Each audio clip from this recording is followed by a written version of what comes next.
Hey everybody, this is Rydo and we're back to Yu-Gi-Oh! Master Duel and video game news.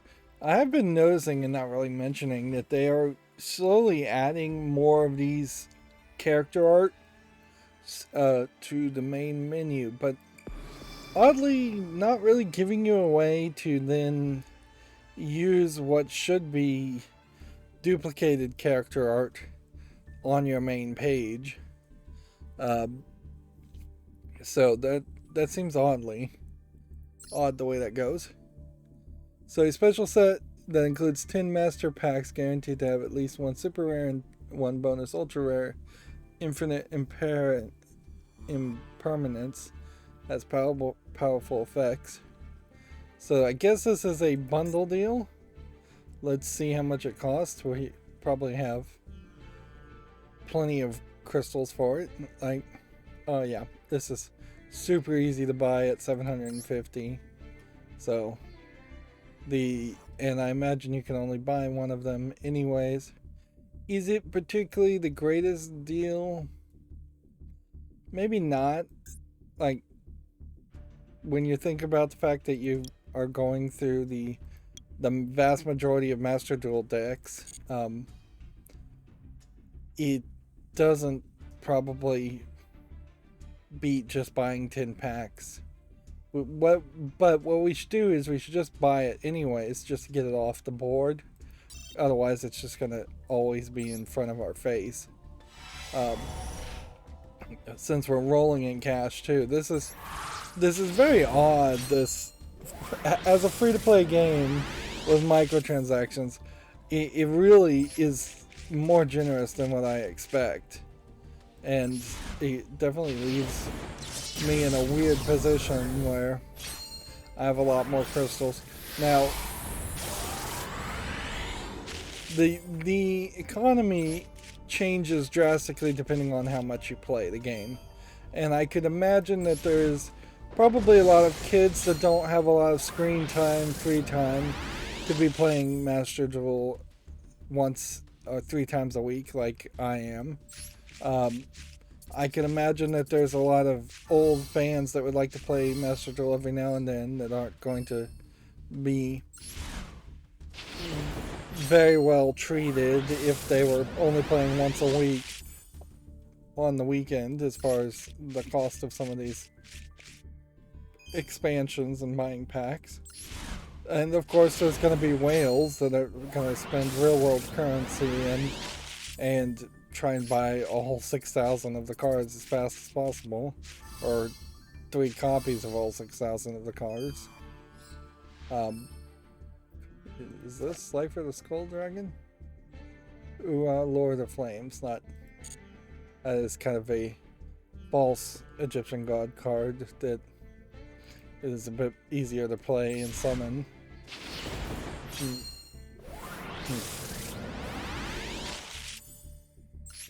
So, for the accountability section today, I'll say that I spent most of the weekend assembling furniture, which has ridiculously been part of my life in the past years. I very slowly, during my free time, was building shelves for my Lego collection and still really haven't gotten them all in the right position. I've built them all for the most part. There's still some small tweaks I need to do. Uh, but I've been doing that for months, just very slowly in my free time, and then I spent this whole weekend assembling drawers. A significant factor, certainly, in building furniture for me is if I can get the furniture off the floor. It is a very big difference for me if I have to bend down to install screws and pegs and things and have to work on the floor and work my way up off of the floor, versus these drawers that I was assembling were half height drawers, kind of like cabinets. So they're not going 6 feet, 5 feet in the air. They're going 3 feet, 4 feet in the air. That makes them lighter. That makes it more easier for each individual piece to be where I don't have to bend down Um, so part of the most frustrating part of assembling the furniture, which it was cheap furniture, that's a little frustrating too, but cheap furniture in general is just cheap these days. And so at least I got it at an inexpensive price for being cheap furniture, cheap quality. Here we're going to open all these different secret packs, and this is the real trap, I would say here. Like, the real trap here is now that you've got all these secret packs to consider, and you probably don't have enough crystals to take on all of that. As far as everything else in the shop, it's still very much completely purchased. And at 5,000, I don't think I will probably ever see a new secret pack until they add new secret packs that would give me one free pull. So yeah, this has the fake god cards in it. It probably wouldn't be terrible to buy a 10 pack of this. Like, it'd be kind of hard to say that this is wrong.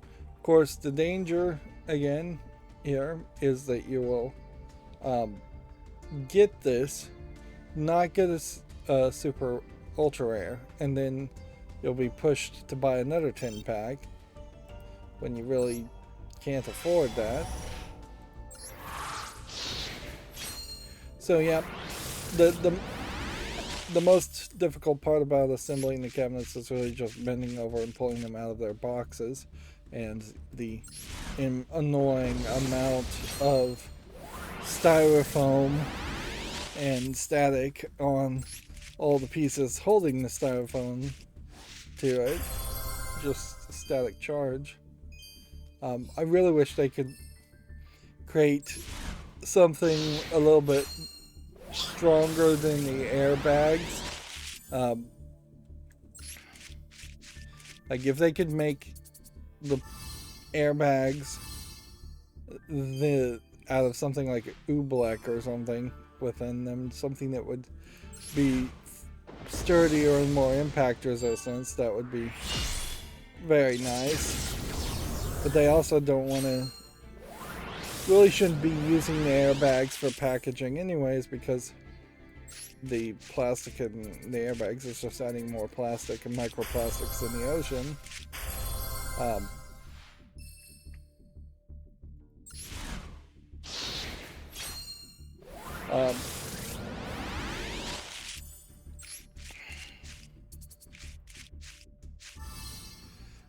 The true solution would be for shipping people to probably be held responsible for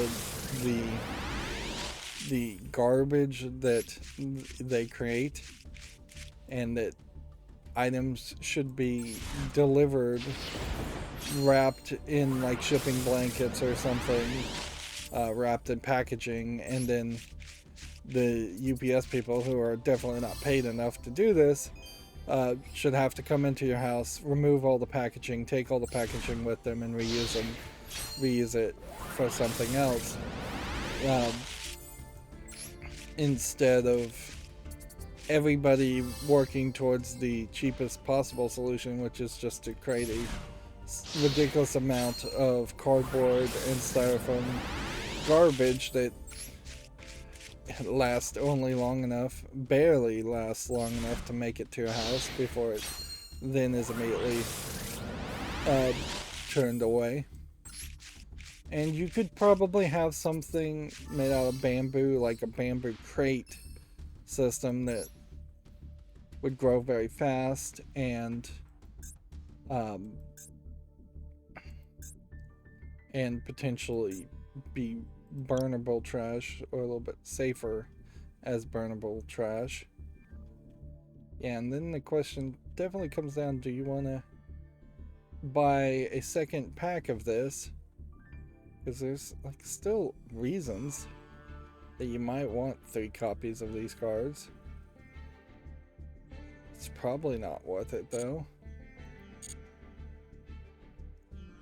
And then we'll see these others. I did earlier this morning start playing Ni no Kuni. There's really no way in which I can legitimately hold off playing Ni no Kuni, and getting back to even playing Ni no Kuni, I've forgotten how to play, and I'm hitting the wrong buttons because I was playing the Nintendo Switch, so now I'm hitting A where B is and B where A it was. I could open this one, so we'll keep that in mind.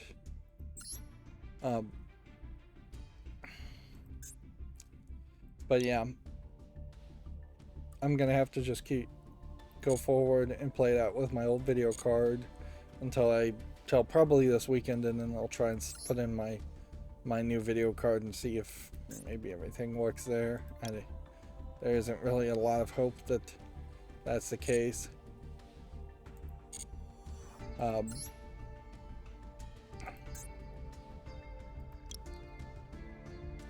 Yeah, and then the problem here is you just have secret packs that, yeah, it would make sense to buy a bunch of these, but I also would like to stay higher in the amount of crystals I have in case they did come out with a new expansion. It is getting to be about 50-50, where half of these secret packs aren't really that necessary to grab. And it is gonna, I think, run into a case where you are gonna have to just be happy enough to have half of a collection and a percentage of a collection.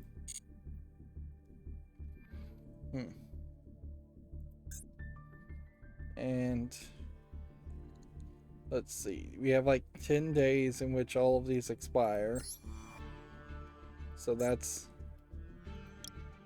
the consideration also.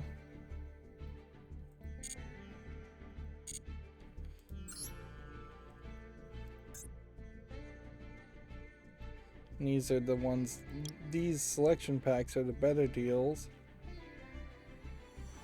because they don't include master packs cards, except for the master pack one, which does include master pack and only master pack. Master Duel, Master Pack. I didn't even realize there was a difference there. So, yeah. It's probably an argument where you could buy 10 packs of each of these and still be fine.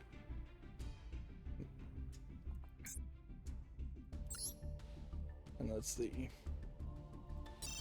I think we'll just satisfy an urge to open 10 more packs by opening 10 packs of these, since we've got so many of these sitting around anyways.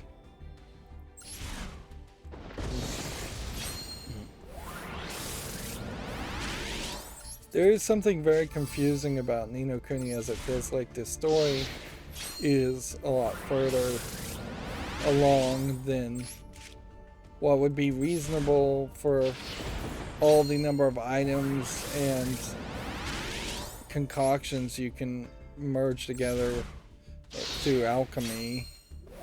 It just doesn't feel like it's realistic that you would ever be able to get the base ingredients to craft much of the items unless you're grinding, and it doesn't feel like you'd really be able to collect what seems like somewhere between 250 and 300 characters and evolve all of them up with the base story that's happening here.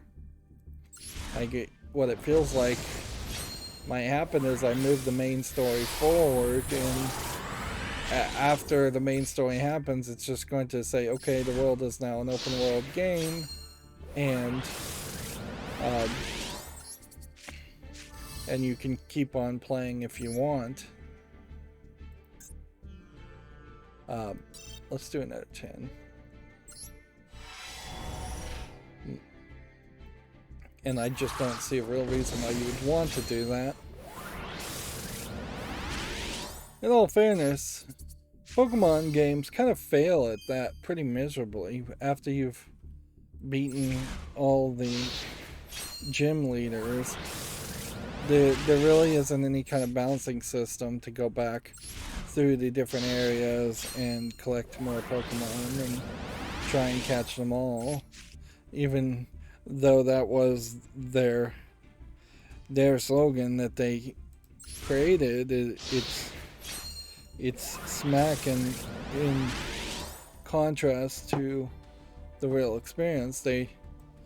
Their idea, and like Nintendo's idea of catch 'em all in Pokemon, is that you play Pokemon Red, then you play Pokemon Blue to get all the characters you can't get in Pokemon Red, then you trade all those characters together so you have one Pokedex that has them all, and then you transfer that to maybe Pokemon Yellow, or then you transfer it up to the next, like, next generation of Pokemon games with even more Pokemon. Which honestly, I suspect there's less than 10,000 people who have actually successfully been keeping up with Pokemon since the beginning to really have a complete Pokedex. And it's not like it got particularly easier in later games to capture the old Pokemon, or start with a starter set. One idea certainly that could have happened and didn't happen, we'll just do this one more time, is the first road between your village you start in and the first town really should have just been a battle tutorial without being able to capture anything. You just should not have any Pokeballs. And maybe it is like this in some of the games. I don't think it's in all of the games. And then by the time you've tutorialized that concept, when you get to that first village, they should hand you a collection of starter Pokemon. And that should be kind of a general idea after like every gym battle that happens, is that there should be more instances in which people are giving you Pokemon, not in trades where you have to trade other Pokemon, but just as a welcoming gift, as a way of catching you up.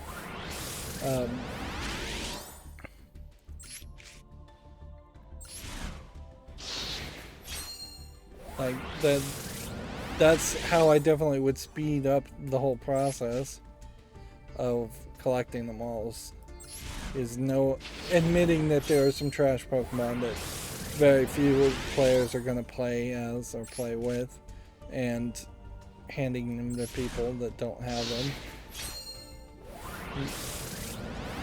Even if it was just kind of randomized, that like you get one welcoming gift every time you visit a new city of 6 new Pokemon.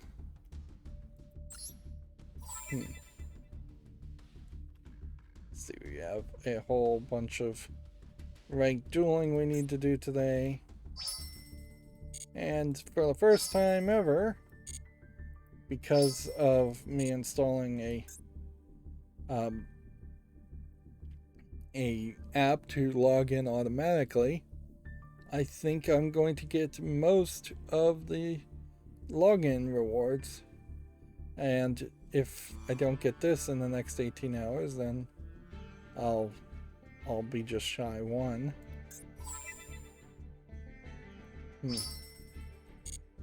And I think I probably have gotten every spectate duel too.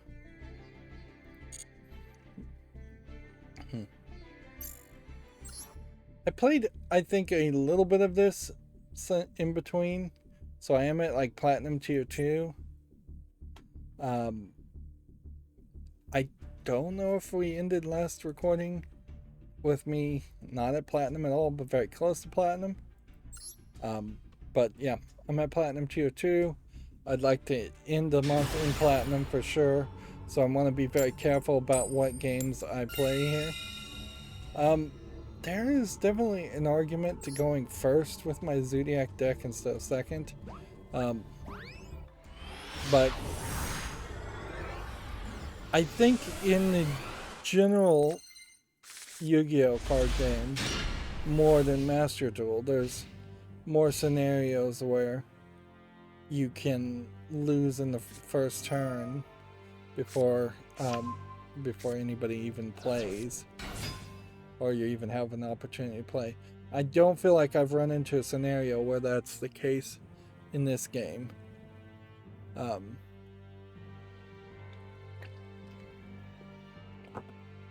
think it's also worth mentioning that Duel Links was trying to speed up Yu-Gi-Oh, and I really didn't like it. Reducing the game down to 3 monster decks, monster zones, and reducing the life points and the number of cards, I think, too. But also getting rid of main phase 2. The only thing I really would agree with is getting rid of main phase 2 as a concept. But I definitely still would want 5 monster zones. That feels like Yu-Gi-Oh! And looks like Yu-Gi-Oh! If anything, the extra monster zone decks are a little weird to me. In a lot of ways, if you were going to try and simplify Yu-Gi-Oh! You would do it by getting rid of newer concepts that you don't want to get rid of, or older concepts that people would have nostalgia with, so you probably couldn't do either one of those. You could get rid of normal monsters. That would be something. Just, we're going to outright ban all normal monsters. This is barely going to affect most players and most characters. It would probably drastically affect some fusion fusion monsters, but not too much. It would only eliminate fusion monsters that says must be fused with this creature and this creature, and for every fusion monster that exists that says it must be fused with a card named this and a card named that, you could introduce a effect monster that says it's treated as that monster, or you could make an effect monster by the same name, but you probably wouldn't want a card with the same name that was different effects. But yeah, you could eliminate several thousand cards just by getting rid of normal cards, and not too many people would even care. Then it's important to mention that Ni no Kuni mobile game apparently is incredibly laden with microtransactions, and is going down NFT routes and blockchains, and just like really doing slimy and selling out. One of the things I think to mention from that, certainly, is that there has unfortunately been a long history of excuse me. There's been a long history of bad mobile games well before cell phone games. The most Game Boy games are short and expensive and not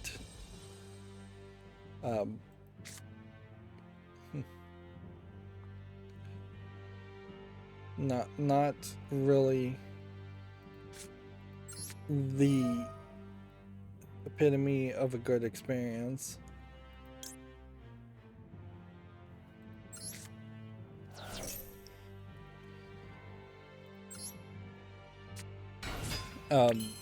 Whereas ideally mobile games should have been close to free by modern standards, and not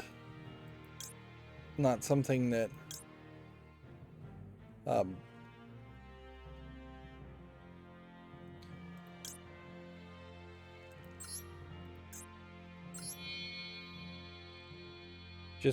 it really shouldn't have been something that that people will try to milk the player. Well, but it has been the problem. That has been the history of it, and it's a history that needs to change. Now, it's fairly obvious that mobile games should absolutely be advertisements for the main games, and they can have a little microtransaction in them, and I'm not gonna complain too much about like a one-time purchase to unlock things or skins or costumes or things like that, but I am gonna certainly complain.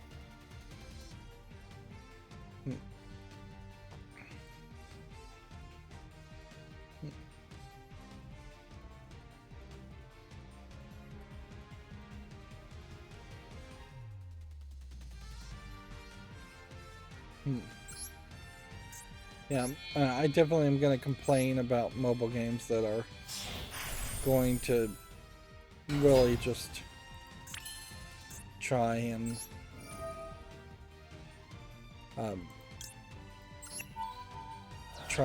nickel and dime the player or be incredibly ungenerous.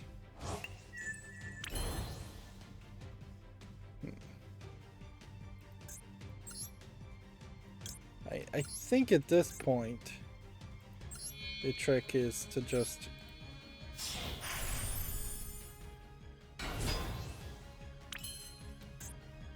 special summon as much as possible.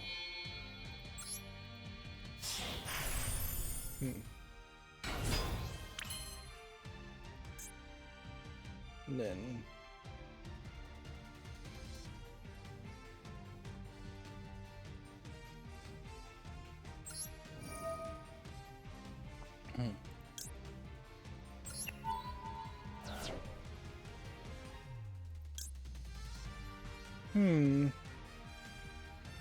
this one couldn't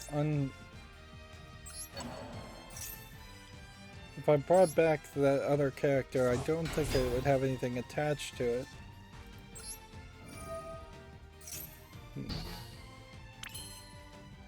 Alright.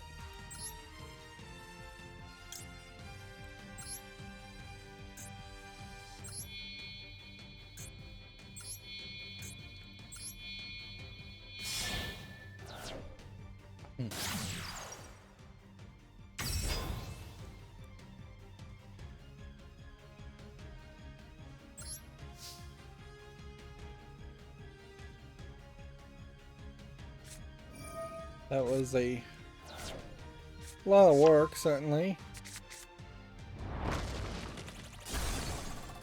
A lot of work to do a little bit of damage. Oh, I do want to mention that my internet also... It does seem like on Fridays my internet is just crap. And I do think it is my internet service provider. I'm not happy with it.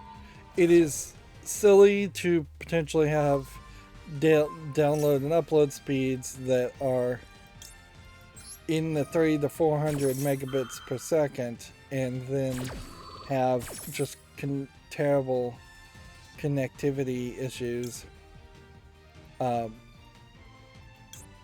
over and over again on weekends and sometimes going throughout the week.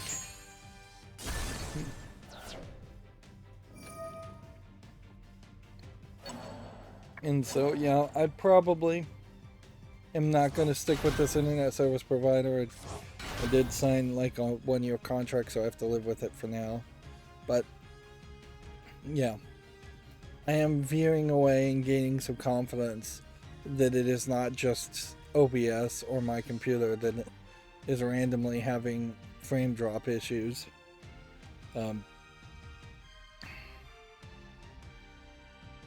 Like, there's real problems. I look in the log that with the streaming through RTMP, and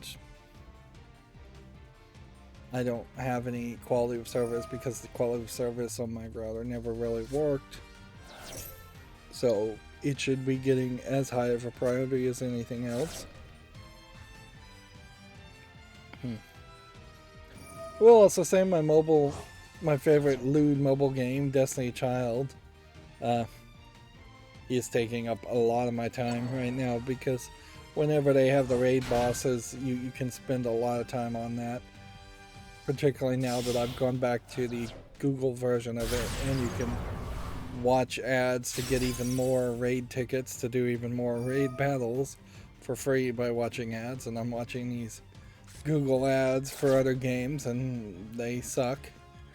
Yep, there's really not been any progress as far as mobile games, as far as I'm concerned.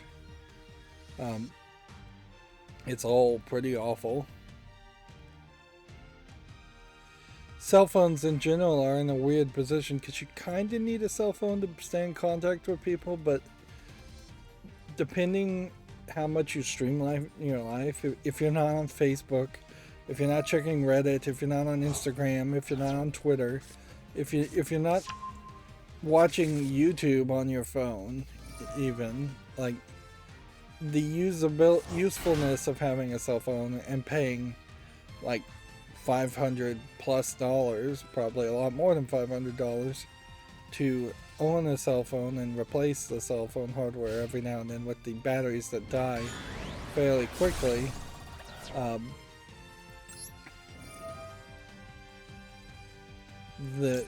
That creates it really is hard to justify owning a cell phone a lot of times. Of course, it's very easy if you have people that actually contact you, and it's just a question about how much you need to contact people or people actually contact you, and I'm probably in a weird position where I'm not really needed to be contacted, or people don't contact me that much.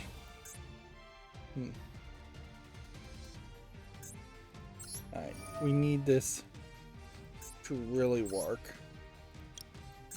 Otherwise, we are going to be in fairly bad trouble.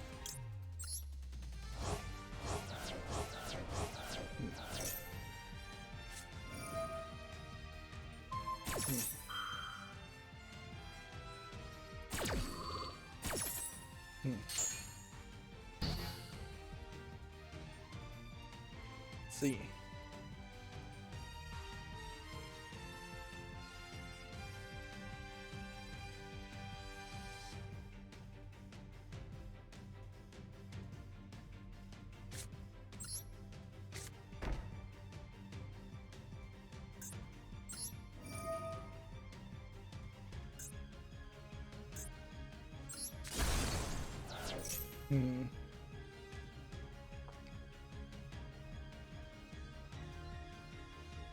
Let's send this one to the graveyard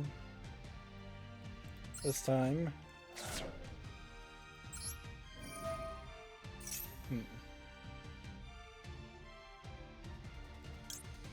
So let's send this one to the graveyard.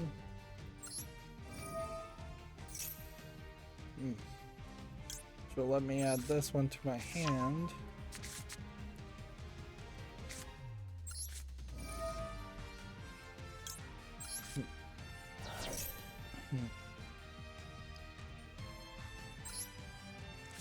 So attempt number 3 to summon.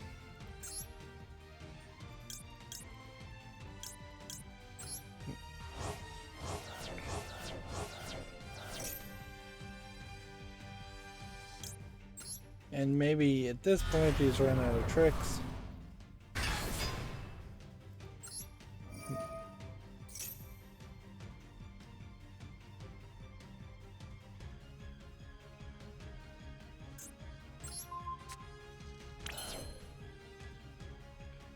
Okay. If I was gonna do anything else, I don't think I can.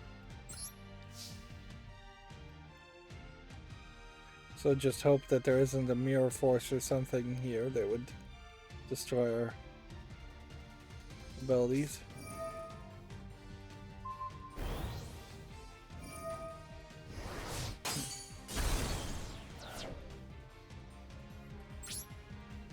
So that's not particularly good enough as far as a strategy.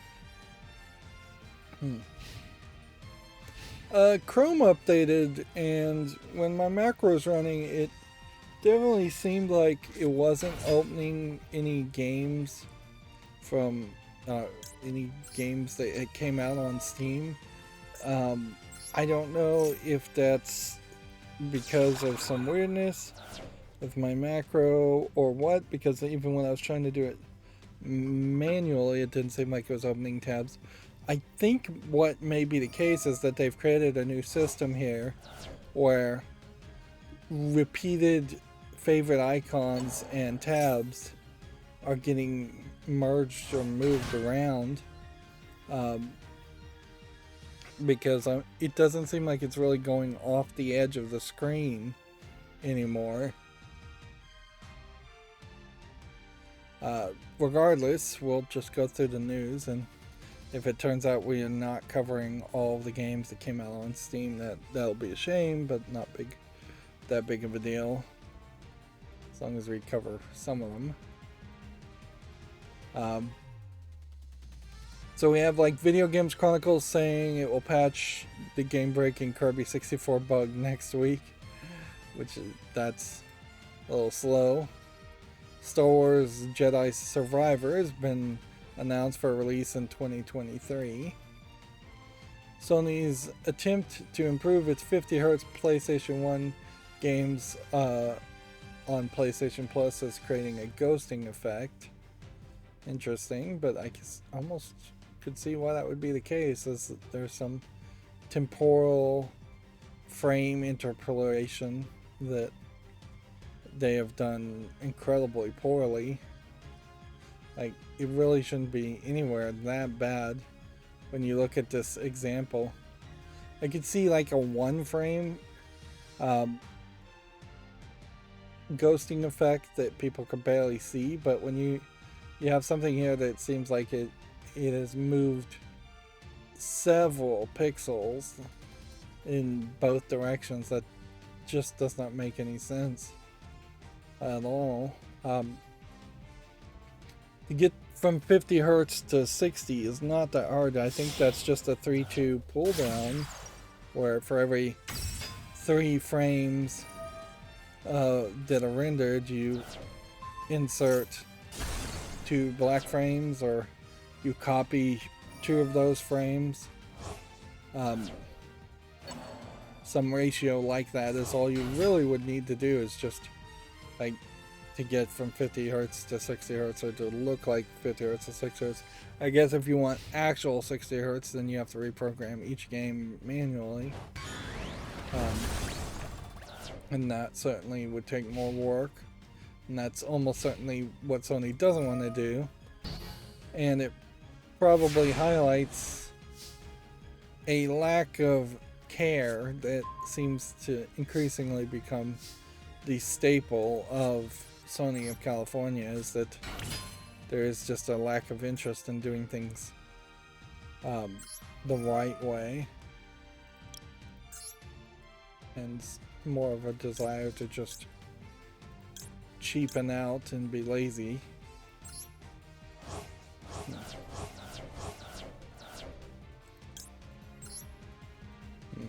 Interesting.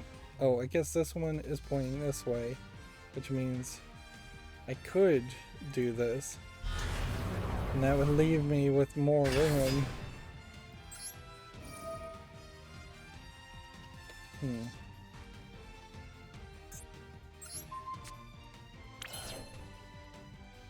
But I don't know if it's particularly beneficial to have done that versus have it point to this and potentially activate 2 of these guys.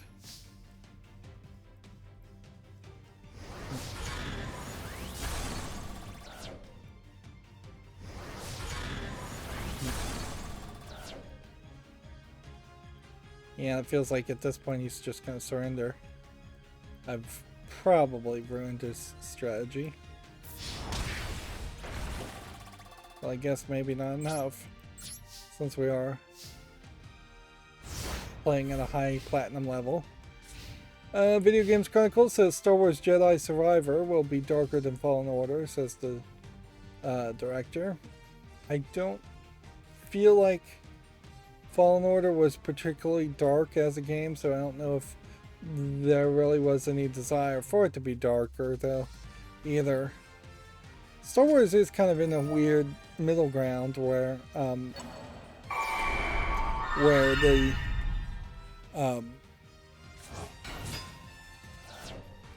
there is kind of a desire for it not to be particularly dark. It is supposed to be more of a upbeat action film versus a dark, suspenseful narrative. Like, yes, you have darkness in scenes when the Emperor's around and when Darth Vader is around, but a lot of the rest of it is more colorful.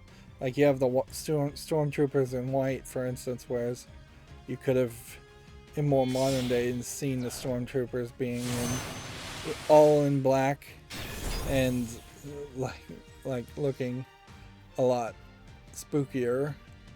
And they definitely tried to do that with the red Emperor's Guards in episode 7, and they try to do it with like the generals in the Empire. What in the world?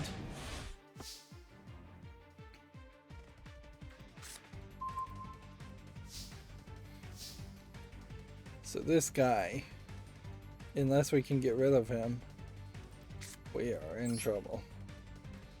Let's start with Pot of Desires.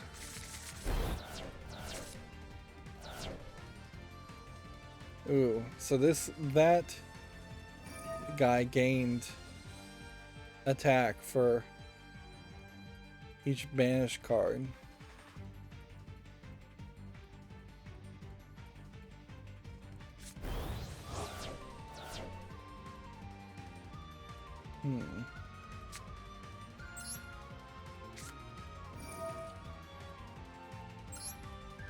So I definitely just made him more powerful.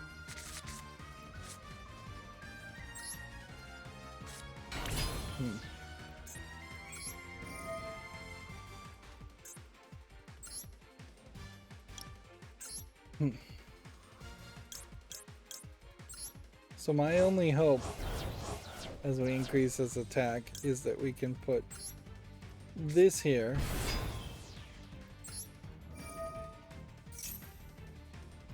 And this here. This guy getting rid of anything in his graveyard doesn't really matter, but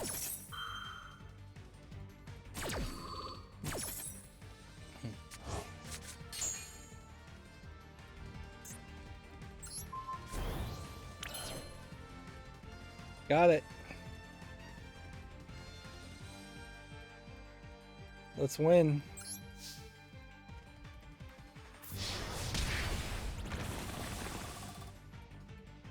There was no major strategy there. I could have easily had played Pot of Greed or whatever that was, Pot of Avarice, and had 10 more cards in the graveyard, which would have almost certainly had him win in his attack.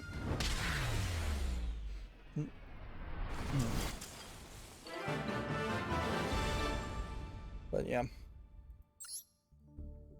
Another victory, 4,500. Gets us 4 awards of all being legacy packs. But yeah, for every game, I'm halfway towards a 10 legacy pack pull.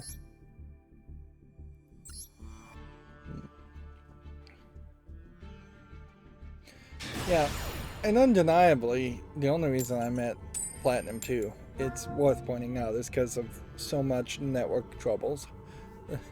So, I can't really complain too much.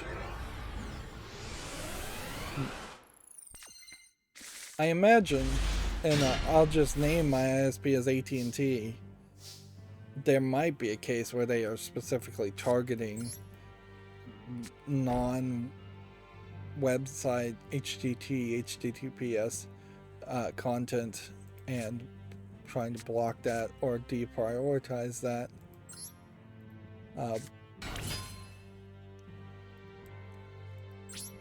So when there's congestion, or when they're working on things, or just on the weekends in general, because it does definitely feel like it's the Konami connection that's suffering way more than just the standard going to a website connection. And it may not be really deprioritizing Konami connections as much as just prioritizing website connections. Moving on, Dark Souls PC servers are returning after 4 months offline, but there's still no confirmed date, which, yeah, I wouldn't be surprised if it's incredibly slow for them to come back on, because they have really no motivation to bring them back online other than not pissing off their fans when they really are just focusing on Elden Ring. But yeah, it's important to point out, as far as AT&T and ISPs, that net neutrality is the thing that we really need to exist, and we really need people to solidify into law and not allow people to cheat it. But also there needs to be some level of enforcement. There needs to be people that are straight up running logs and finding it, as far as the FCC or the FTC finding companies for automatically for manipulating their network connections.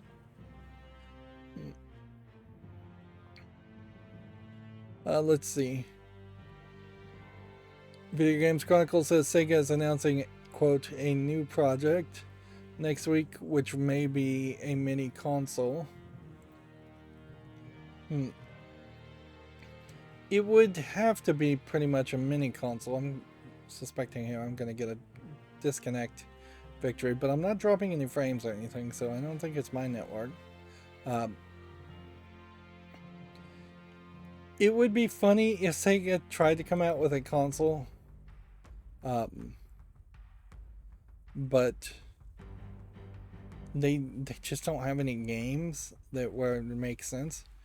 If Sega was going to come out with not a mini console that was just full of old Sega games as a new way to sell it, but an actual, this is a Nintendo Switch competitor console, it would have to be basically a PC.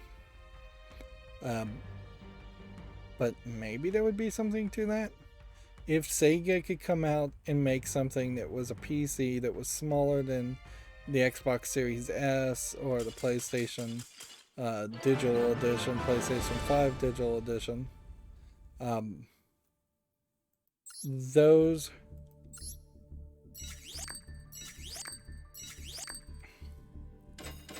that might very well appeal to the Japanese audience. If you could just get it to be the smallest of the things. Maybe it doesn't even have to be as small as the Switch. And then Sega came out and just said, hey, we're not really planning on doing a lot of first-party titles. This is definitely a third-party title first system, much like how Xbox has always been a third-party first system. Maybe you could create a competitor, particularly if you could just get availability. That's the real question, is how is Sega potentially even going to manage to make a mini console?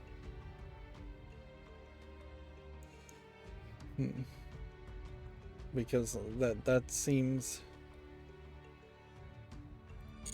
fairly crazy.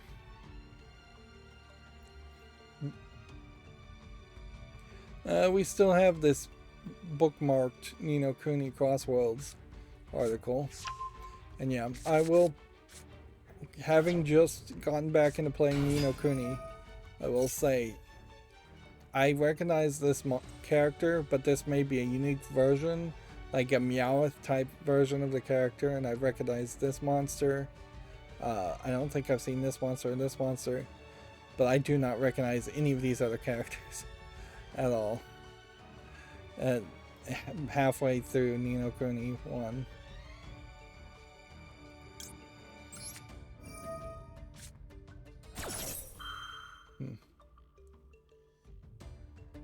negate his effect and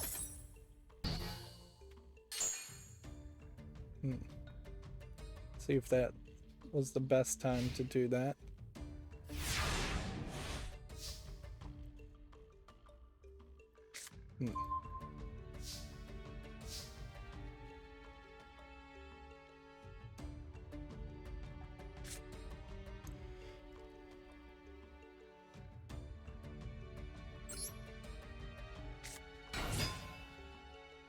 We just don't have enough cards in our graveyard at the moment, so we should risk it. Honestly, I should have done this first before summoning that.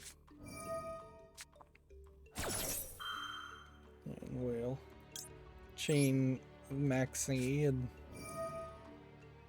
counter is Maxi. Counter is counter.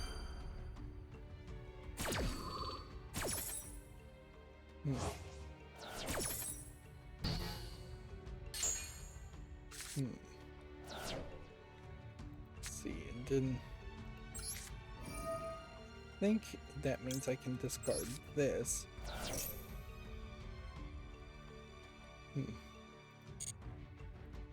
Summon that face up.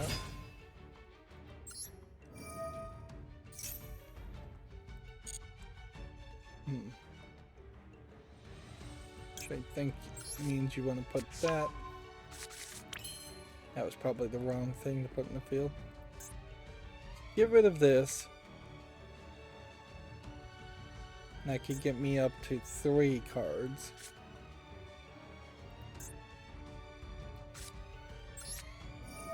Let's see if this works.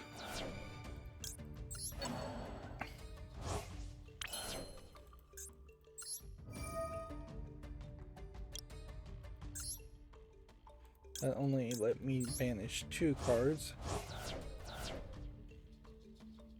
Which at a certain level, I guess, it's probably fine.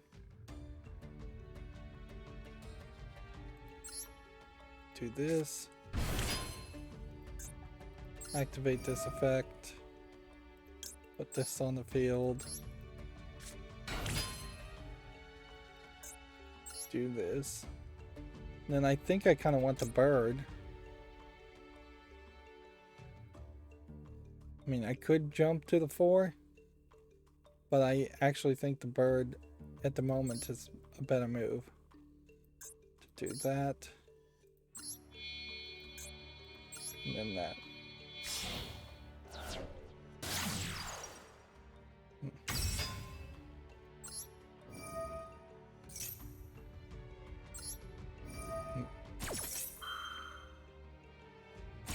A lot of playing here, certainly.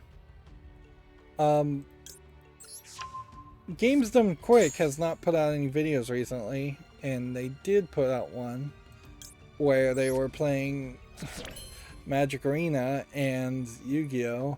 And there's really nothing quick about playing Yu-Gi-Oh! Master Duel or Magic Arena. They spend about 30 minutes just drafting in. Is this not the one that...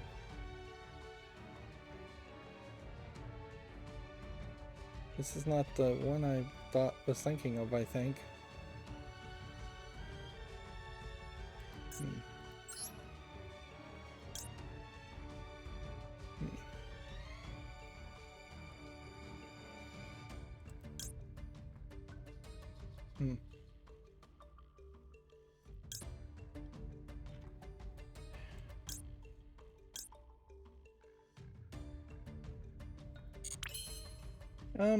Yeah, let's just leave everything where it is. I think we're in as good of a position as we can be. But this is not the character I was thinking of that would have double the attack if there was no monsters in the graveyard.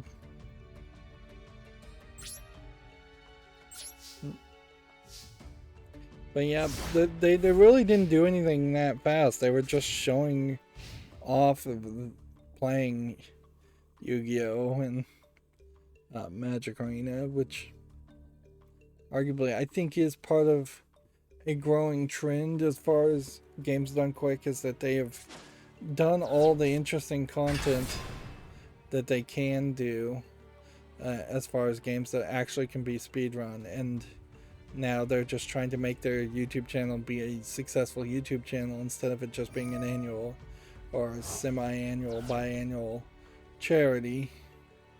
And so they're trying to find ways of making new content. Which in a lot of ways that is just another example of how YouTube fails to support channels that would be the backups of an annual contest or biannual contest. Like ideally, Games Done Quick's YouTube channel would just be videos of games done quick. Then there should probably be a spin-off clips channel if they wanted to cut out specific clips, since those videos are very long, and that should be basically all their YouTube channel does.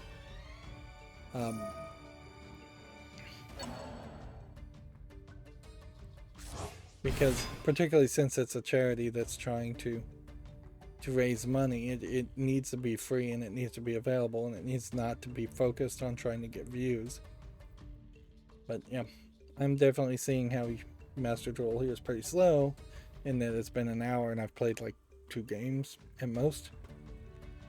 Moving on with the news, the Russian version of Gotham Knights has reportedly been cancelled, which I assume we'll start to see a lot of that happening. There probably will be a lot of games still that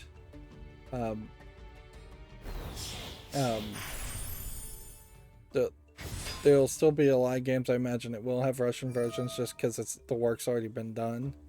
But I think fairly quickly you'll start to see very little people making Russian versions or Russian language options, as there's just no way to sell it in Russia. Although in all fairness, there never really was a way to legitimately sell games in Russia.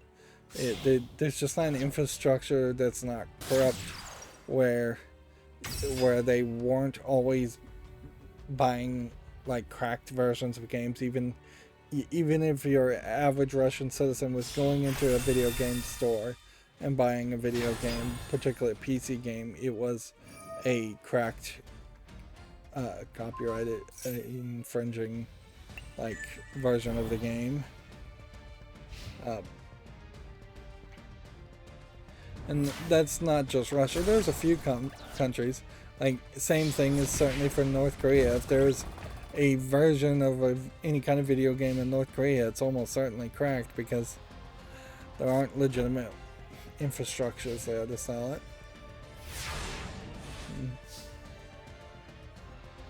And I've said many times that there's no reason to do business in China because China will just rip you off, and that's pretty much what everybody knows.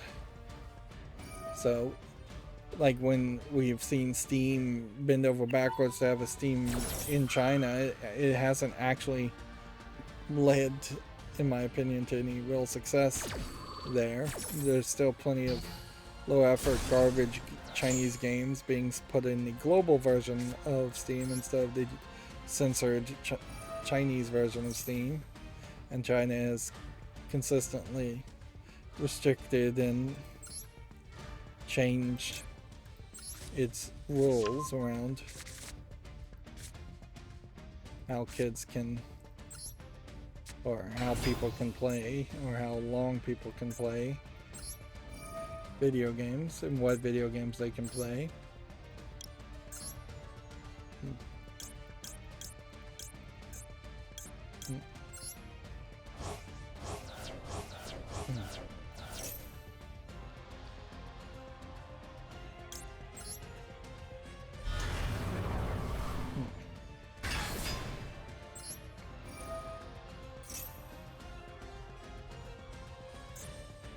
I'm just gonna have to hope that this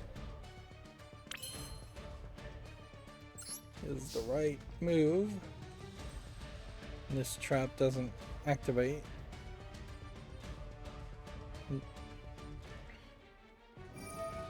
Let's see. Video Games Chronicle says Multiversus leaker suggests Ted Lasso and Scorpion could be joining the roster.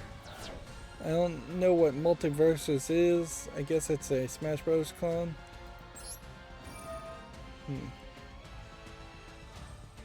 Which, okay. I guess that would make some level of sense.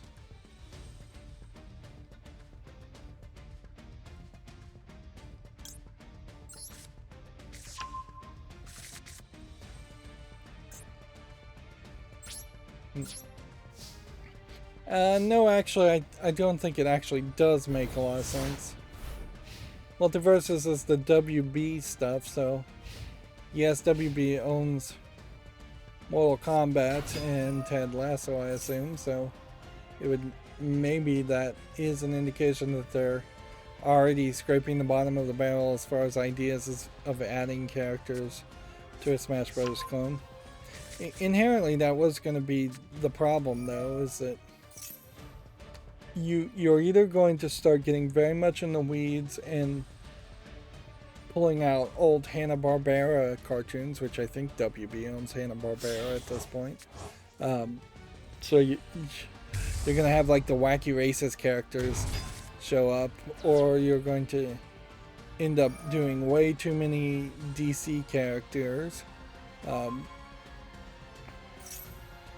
Otherwise, you're going to run out of characters. You could get into the weeds certainly with like Harry Potter characters if they own the gaming likeness rights to Harry Potter, but they may not actually own that outright.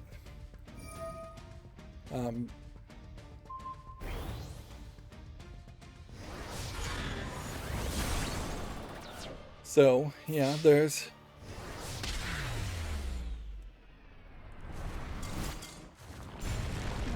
was always going to be a problem with Multiversus, that Nintendo's roster was just a little bit higher, and Nintendo certainly scraped the bottom of the barrel a lot with its character lineup too. And I just don't know if you really need that many characters in the first place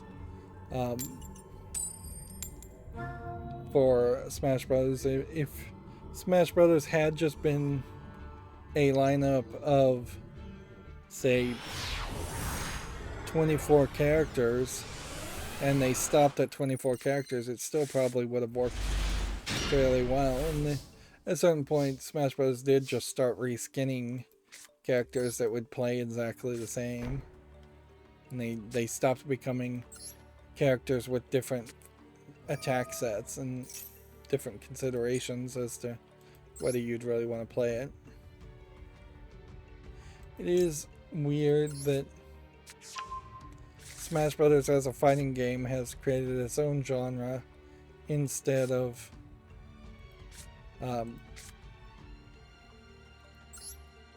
really moving people towards eventually playing other kinds of fighting games. I guess Mario Kart also has that same aspect, that Mario Kart doesn't move people to play other racing games, and Splatoon doesn't move people to play other kinds of first-person shooters, I would assume. And even like Mario Odyssey and 3D platformers, there's nowhere else to go as far as other 3D platformers that would be better than Mario Odyssey. And Zelda games don't move people to playing other kind of open world adventures like Breath of the Wild. So Nintendo has done a really good job, I think, of locking in people into playing Nintendo games and not moving away from Nintendo games.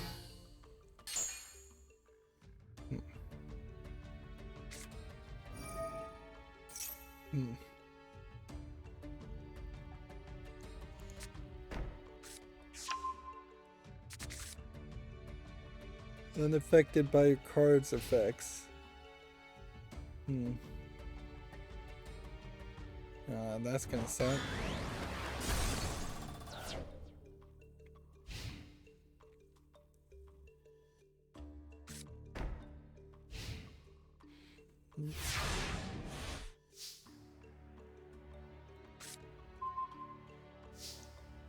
Okay.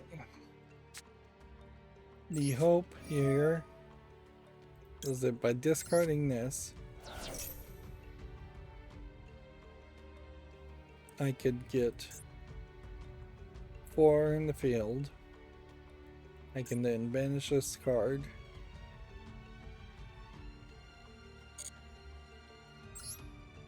Hmm.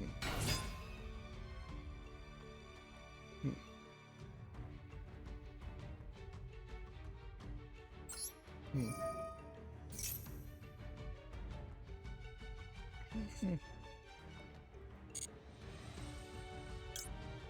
Add this to the hand, to the graveyard.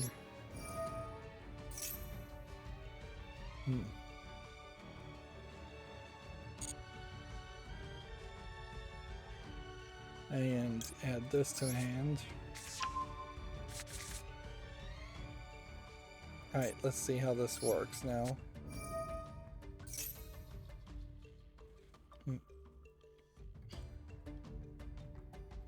See if he can counter the spell. Even if he does counter it. 1, 2, 3. Why only 3?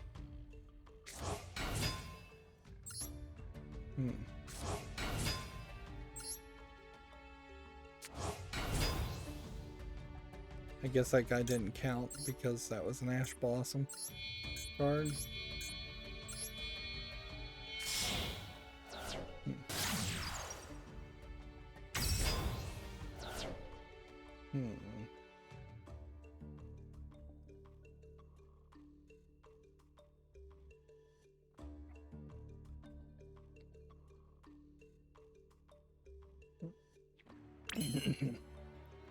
Let's set this.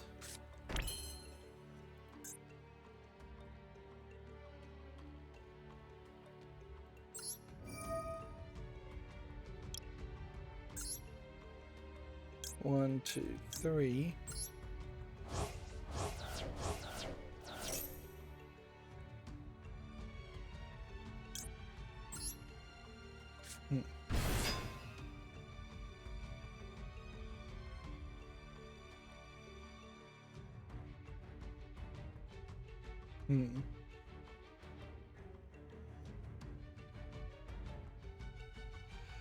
Let's see. This is going to take a while.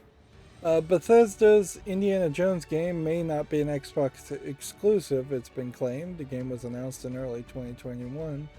Although, frankly, I don't remember it being announced that early. There's really no reason to believe any company that is owned by Microsoft is going to go Xbox exclusive, because Xbox exclusive as a concept just doesn't really exist. Because they could easily say that it's not an Xbox exclusive because it comes out for PC also. And as long as it's PC and like Steam, instead of just being Xbox consoles and Xbox Live on PC, they are going to definitely fall under that category of it not really being an Xbox exclusive. Let's see how this plays out.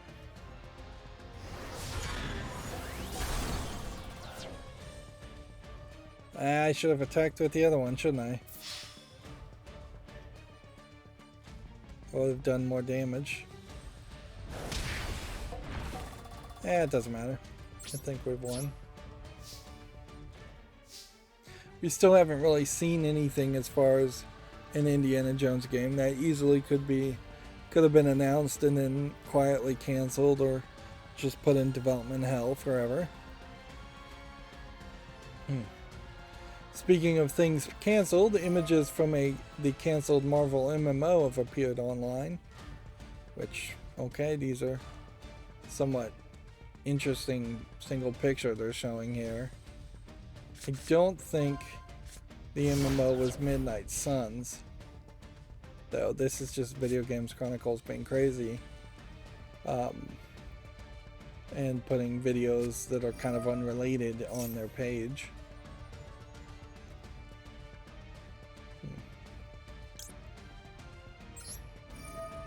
Let's go ahead and activate this effect and remove that. I have like 3 characters. Let's not activate that though.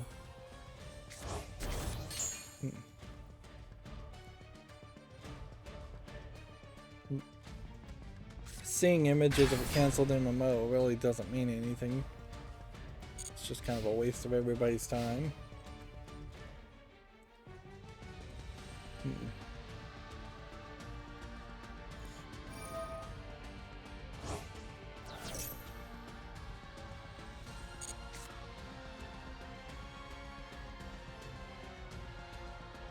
This time I'll attack with this one first, then this one, and that should win. See, Modern Warfare 2's art suggests that Call of Duty could be returning to Steam. Apparently the last Call of Duty on Steam was World War II in 2017. I don't know what specifically about this art would indicate that it's coming to Steam.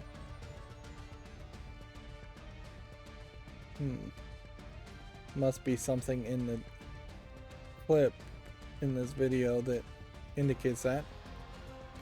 Personally, as someone who doesn't care about militaristic first-person shooters, I really don't care to investigate that any further. But if my memory is correct, Call of Duty, and frankly all of the military first-person shooters have not been doing particularly great in the past few years, and releasing it on Steam might give them a bit of a boost in sales. But they also, I think, are going to have to address several issues. If this guy is willing to attack this guy, then let's see if we can special summon this one, this one, this one.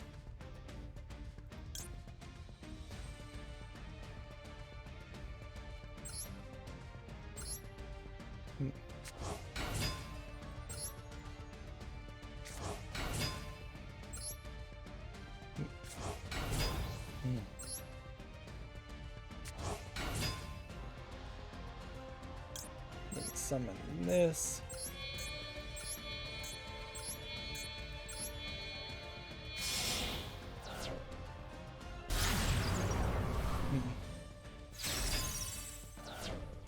Let me activate this effect. Activate that effect.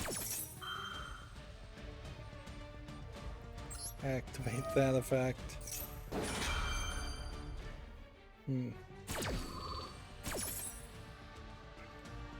What's funny is you do kind of start to run out of things that you can play. Once you have these two on the field, it is, yeah, there's not much else you can link summon.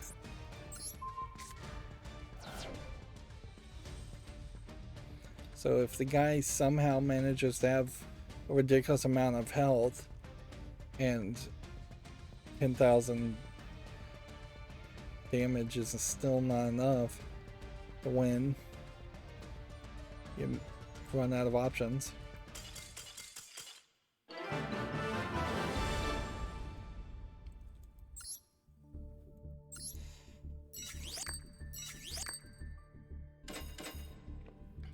You know what?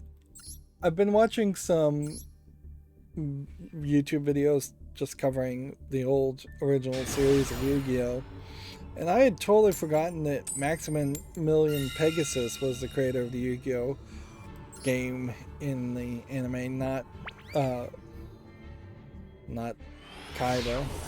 So, like, Kaiba made the dual discs that are shown, or most of them, throughout the game, but yeah, that would kind of explain some of the weird animation styles of the cards to start with, but it then doesn't really explain any future generation of the cards or who's even making future generations of the Yu-Gi-Oh cards. I seriously doubt it was just Pegasus or Pegasus's company just coming out with new expansions to the card game over and over again. But maybe it was. I kind of feel like Kaiba Corp acquired Pegasus and his business at some point, but then that would be Kaiba effectively cheating, making his own cards. They kind of left that to the imagination more than they probably should have.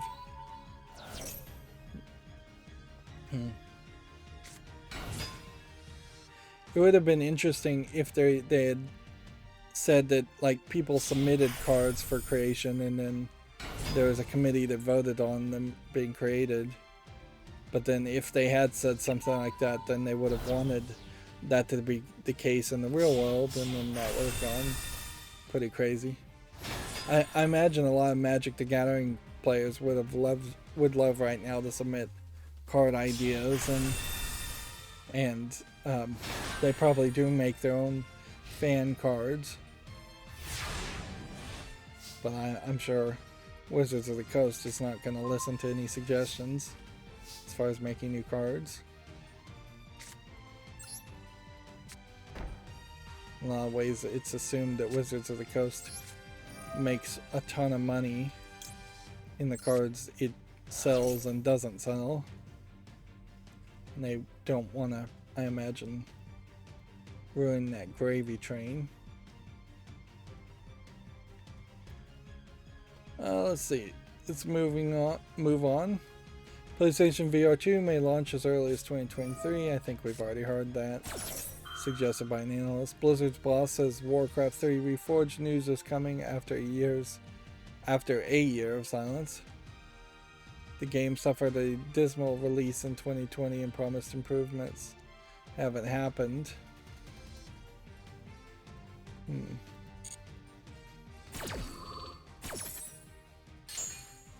I didn't even know Warcraft 3 Reforged existed. That's pretty bad, I would say.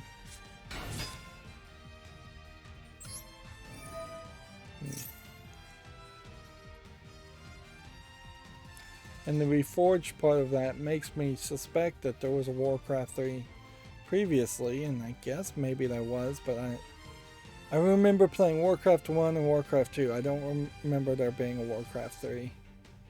So it definitely didn't catch my attention.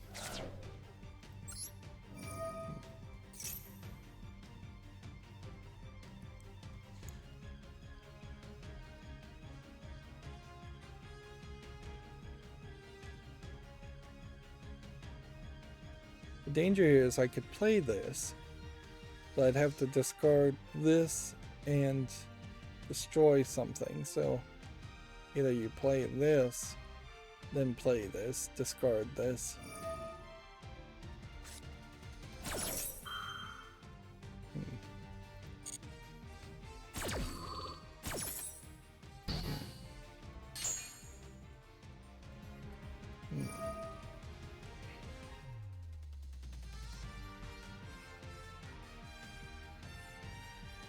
Yeah, this is going to be tough.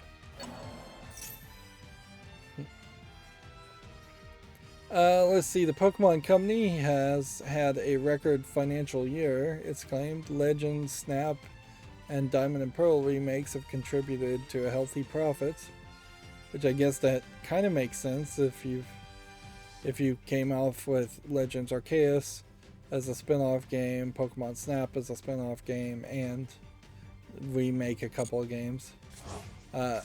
Now, they should probably hang their head in shame a little bit, in the sense that their success this year seems to have solely been built around the concept of selling non-mainline Pokemon games.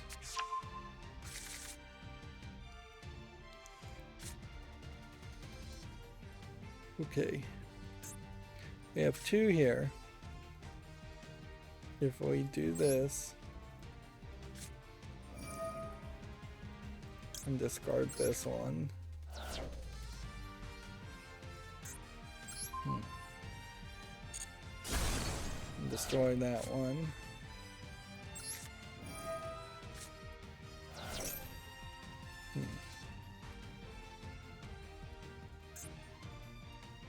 that should be 4.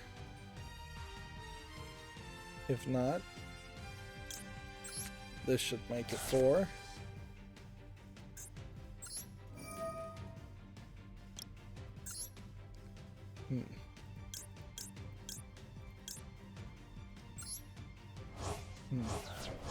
I probably shouldn't get rid of the Zodiac cards in the graveyard.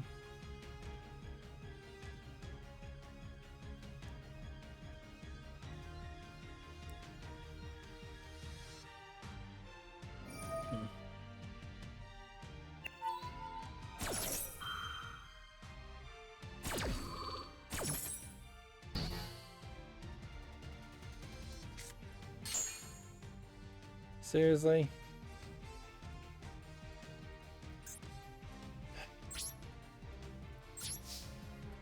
Well, that went bad.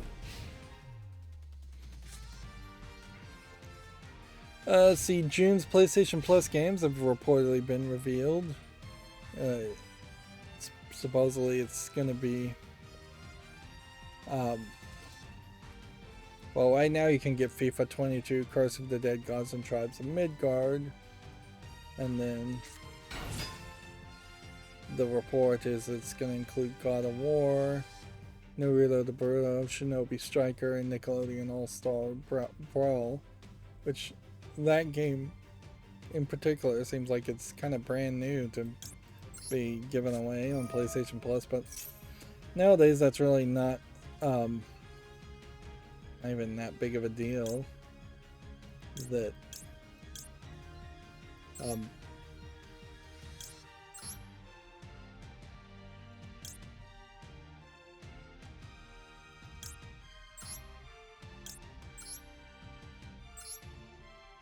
yeah, I just don't think it really is that big of a deal to release a brand new game.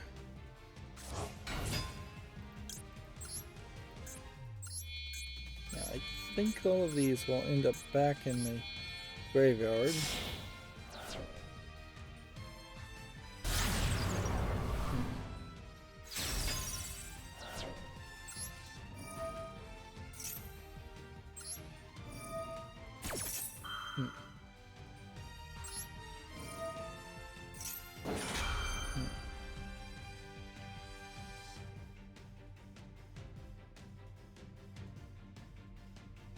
Let's see. Diablo Immortal reportedly won't be released in Belgium or the Netherlands because of its loot boxes.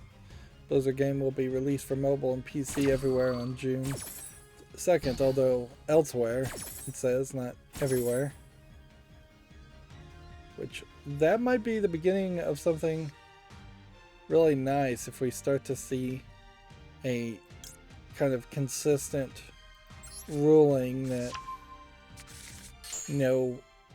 there will be areas that will just not allow loot boxes in games, or loot box games to be released.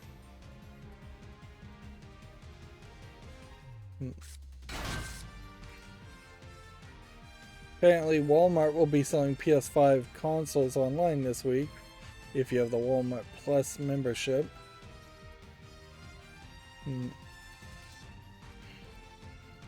Yeah, it is Memorial Weekend, right now, Memorial Day, I think either today or tomorrow.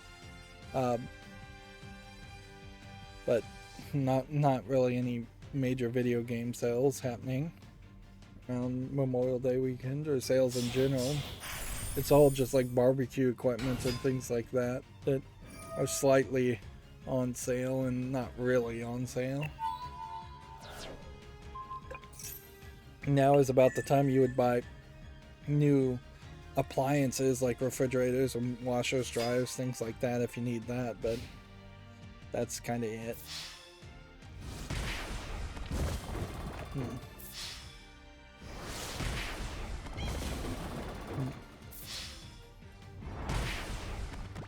Well, I may be wrecked here. I may not have any other options.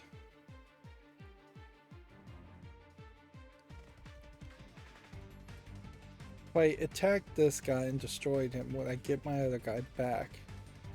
Is I guess the question. I should do it anyways. Banish this guy.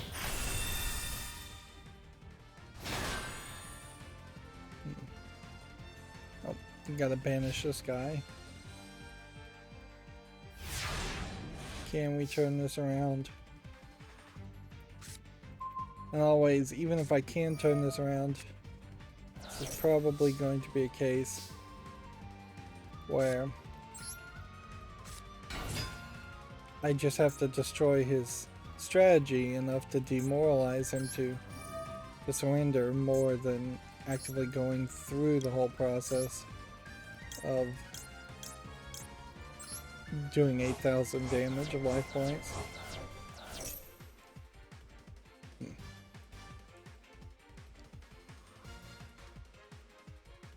I mean, if you honestly had yet another way to negate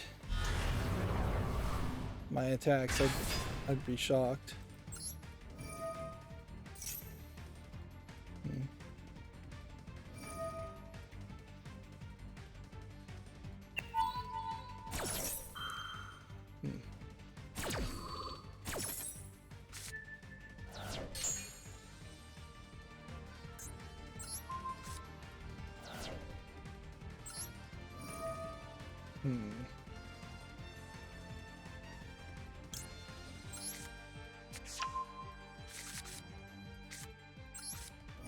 See if we can do this.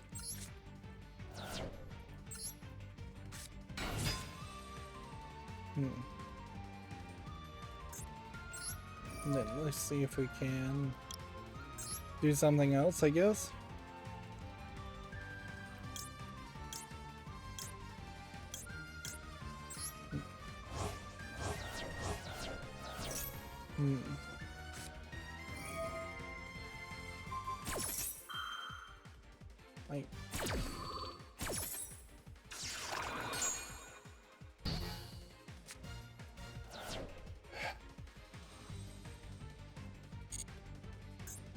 I can't summon anything else.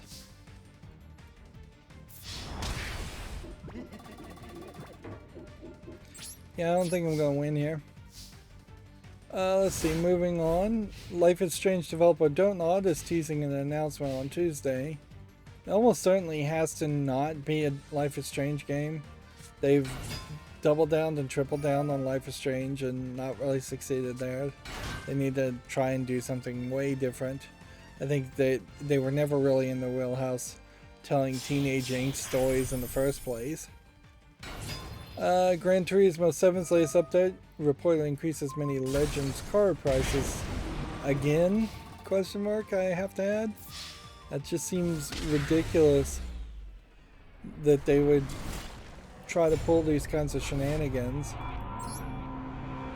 after people have already caught them and complained about it.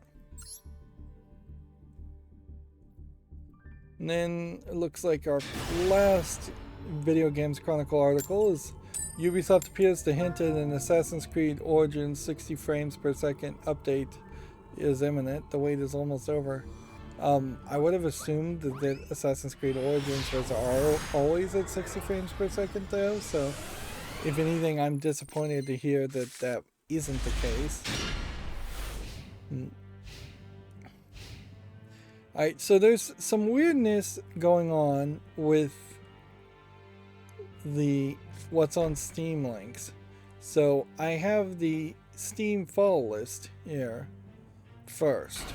So we'll do some fall list cleanup. We have this Sentimental K game that definitely looks like it's anime characters hacking and slashing, but for some reason it is also very popular.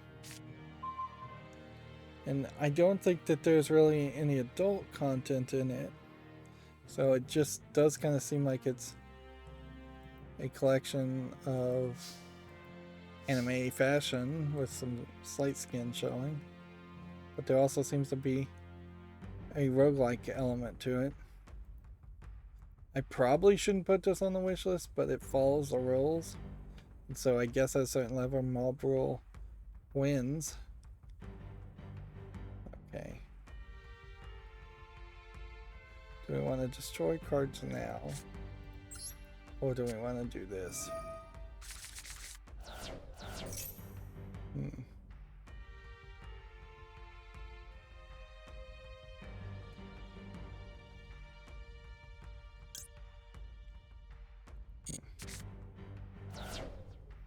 Okay.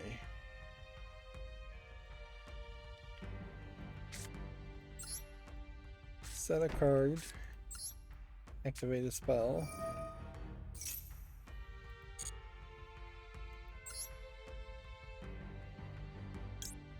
Go ahead and just add this, I guess.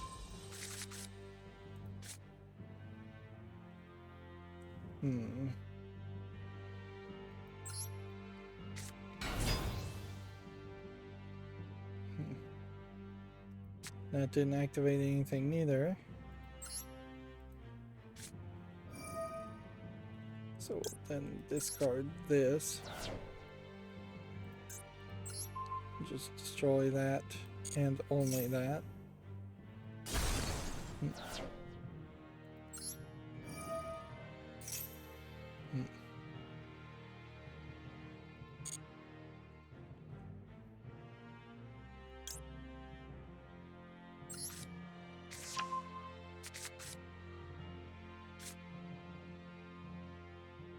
I can't use this ability. So I think we start off a little slower and just attack.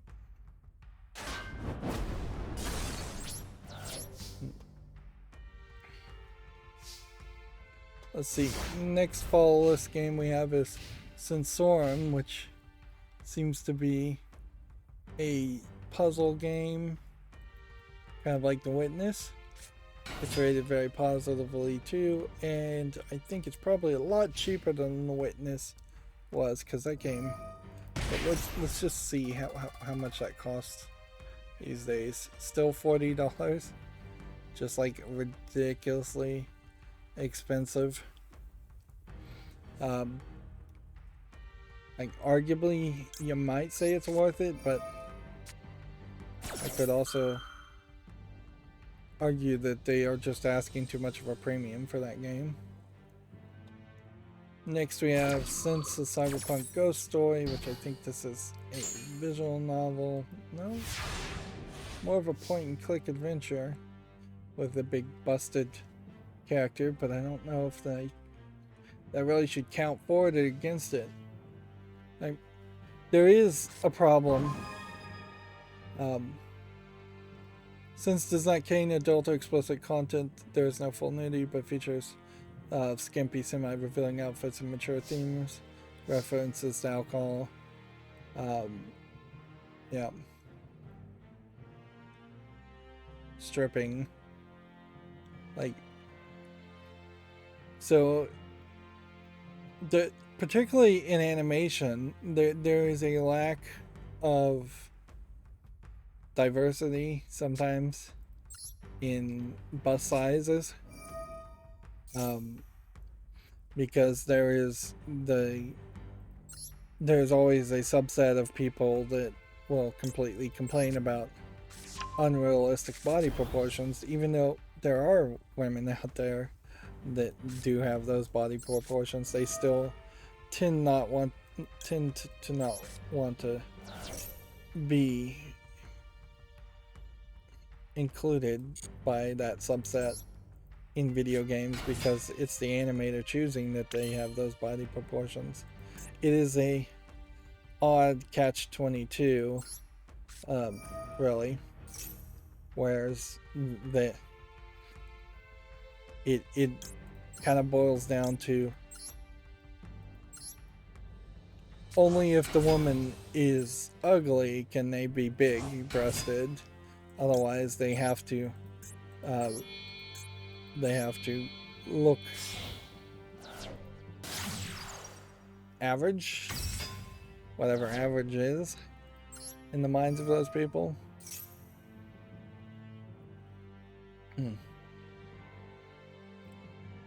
Yeah, it is definitely an odd catch-22, and certainly those type of people, the social justice warriors out there, are never going to be satisfied no matter what you do. So it's always going to fail if you try to kowtow to them. I feel like there's just something weird about this deck, so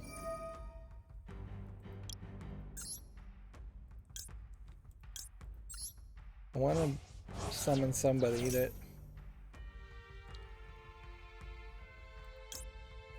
can really do something useful.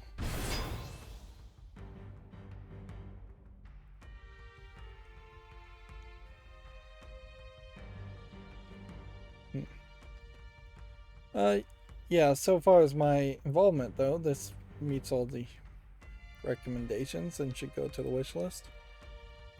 Next we have a game called Self-Isolation, which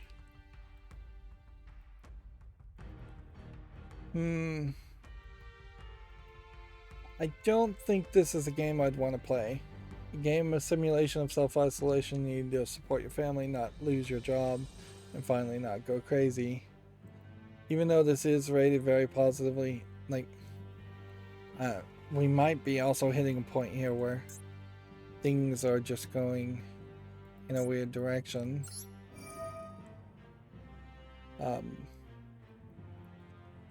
And such that you can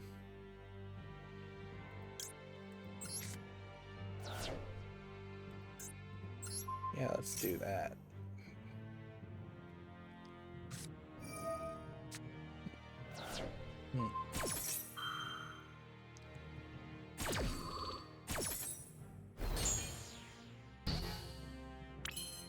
Alright, well,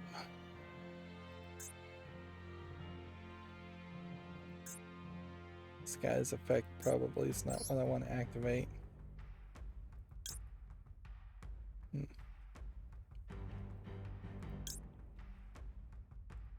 Let's just take this. And what do we want to do? 2 and 2. Now you probably do want to take this one and that one.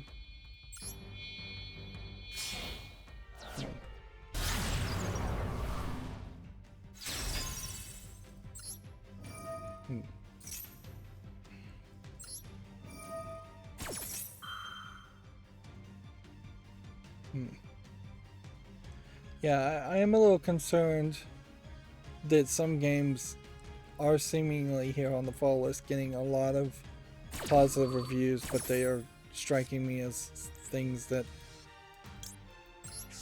I don't really suspect would deserve that many reviews.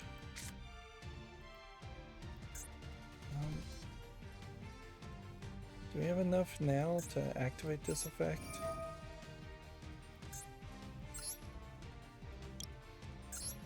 I can banish 2 cards.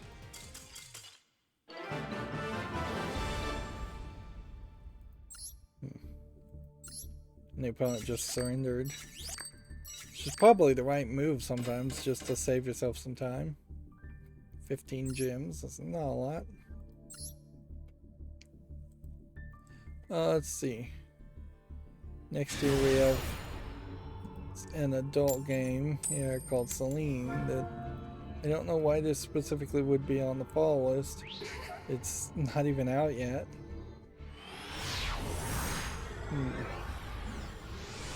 So yeah, that shouldn't be on the fall list unless I may have clicked it on accident. Here I've seen, which is like a limbo dark platformer game, it looks like. Rated very positively, but it's still early access from 2019. And that's the problem. Certainly is that this may very well just be an abandoned game. I shouldn't give it more time, but I will and leave it on the fall list.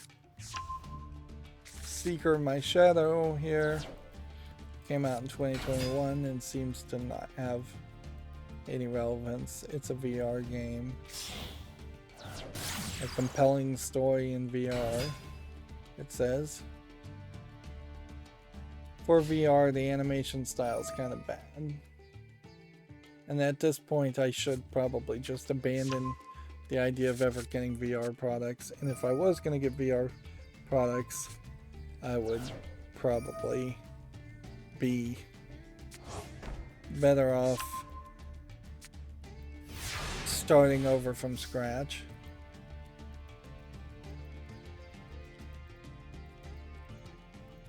Here's an intriguing thought, certainly.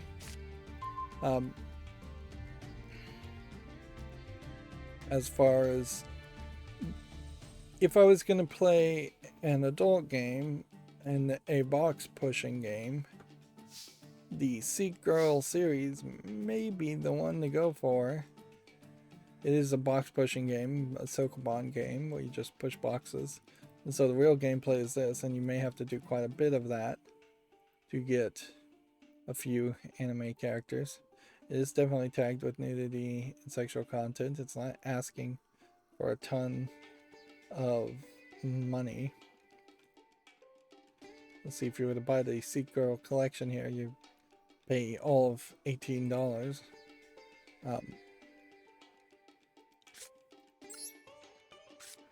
So it's definitely a thought.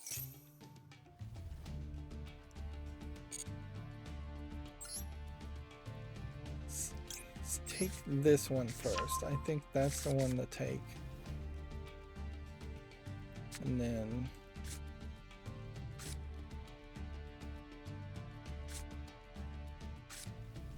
you summon this.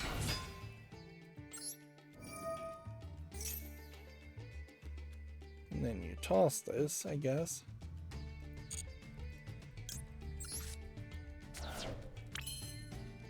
Then we'll go ahead and activate this. Then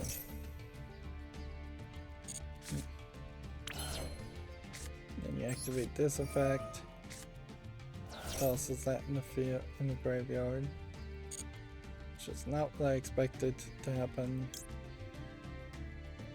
Add this to the graveyard. Activate that effect.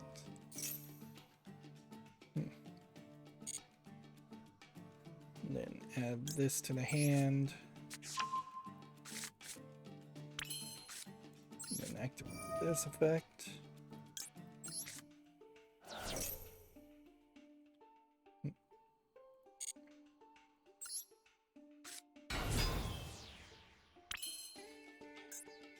Let's do this now. 1, 2, 3, 4. A lot of work.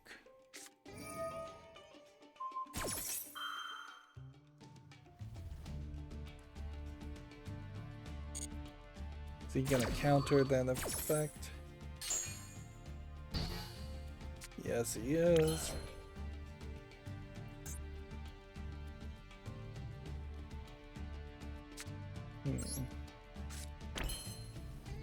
Right, so then this is going to leave me with some choices. We could go 1600, or we can do this. I think you do this first.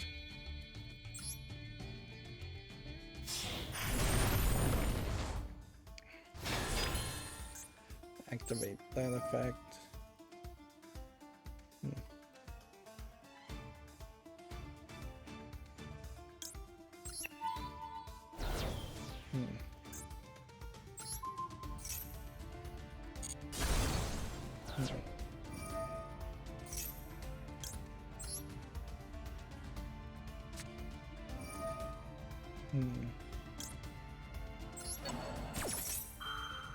I hope I'm countering the right things.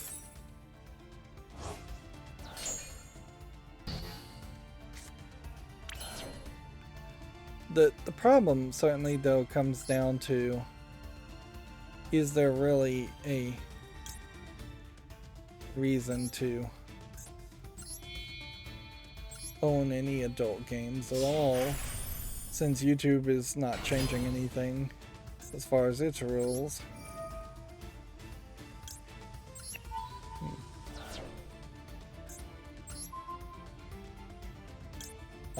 As far as adult content, and yeah, I don't expect anything to happen there that would make the rules change.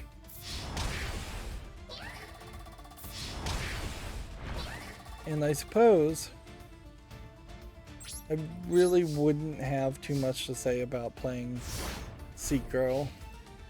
Like, I could say, hey, the art looks alright, which most people probably through the thumbnails are going to make that decision, whether that's a yes or a no.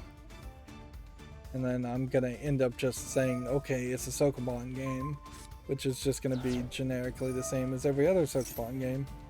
So I think in a rare step of maturity, I have to say no and remove Seek Girl from the follow list. I think in general, I am going to try and eliminate some percentage of adult games unless they can really stand out as something. For instance, Seed of the Dead Sweet Home here being rated very positive and being more of a first-person shooter and kind of an asset flip, but kind of not. I think there's more of a reason why you would have something to say here compared to a low-effort Sokoban game. You can see there's whole animations here, and there's an actual zombie shooting element here. So this will go to the wish list. Also, a game like this potentially could be censored and still have some content worth showing, whereas a Sokoban game or would be a lot harder to censor and have anything left. Next we have a game on Steam here called Seed of Life, which is mixed, so it's just failed the relevancy, which is a shame because in the screenshots it kind of looks like it might have been something, but yeah,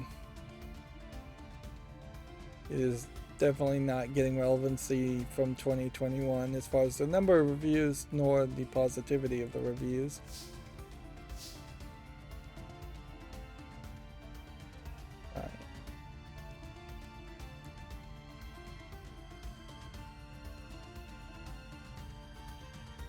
If I activate this effect, I would detach and then retach. Yeah, I don't think that really does anything.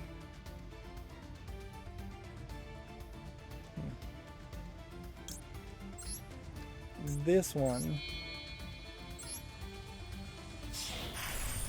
maybe will let me summon a second character.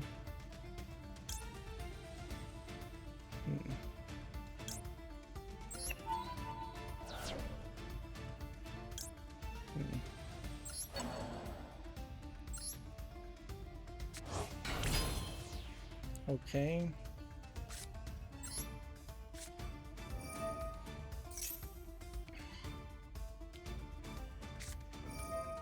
Hmm.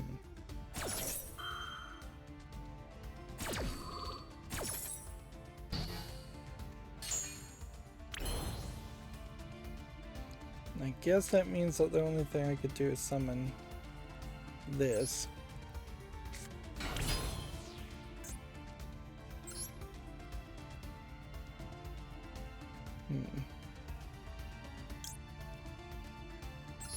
I guess it probably doesn't hurt to start with something like this. Then evolve your way up. Something like this.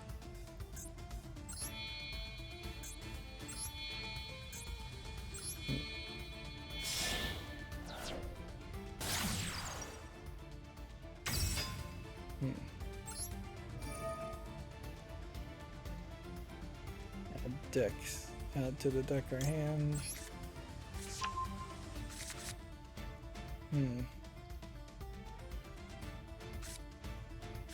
I can't activate that yet, though.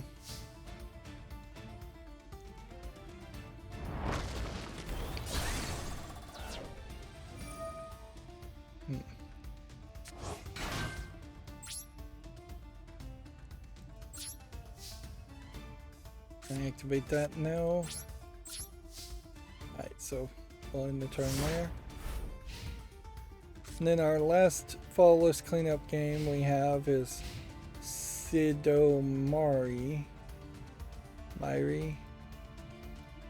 Which looks like it's a Japanese ghost hunting game from 2021. And again, I don't think it is relevant enough, so that has to move away from the fall list too. Let's see what this is gonna do. Counter, counter, counter.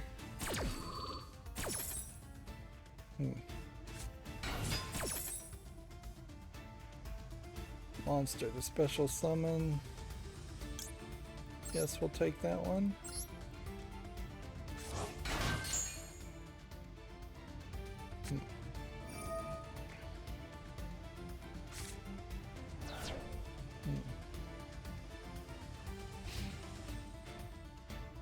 Yeah, there definitely wasn't a lot that happened over this weekend, so we don't have a ton of news, but that's fine because I really don't have a reason to want to make this stream go super long. If anything, I want to stop playing Yu-Gi-Oh! So that I can stop at Platinum 2 instead of a vain hope that I could actually get to Diamond 1. Although, like, Platinum 2 is not that far from Diamond if I could get some disconnect wins. Let's see. Gamatsu has an article here, Fire Emblem Warriors 3 Hopes Leicester Alliance trailer. I think we'd already talked about that. Star Wars Jedi Survivor announced for PS5, Xbox Series, and PC due out in 2023. We've already talked about that. Star Wars The Knights of the Old Republic 2, The Sith Lords is coming to Switch on June 8th. Let's see. Let's go and activate this effect. Lower the health.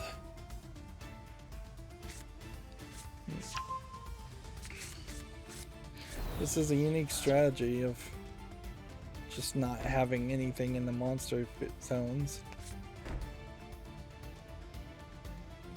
I'd really like to get Harpy's Feather Duster.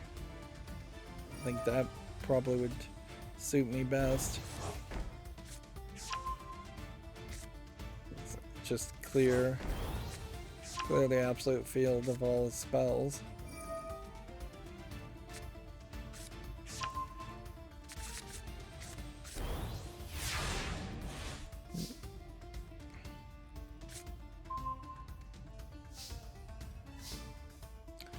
I guess this will work. Destroy all spells. I control no face-up cards. That's a problem though. I will control face-up cards. Hmm.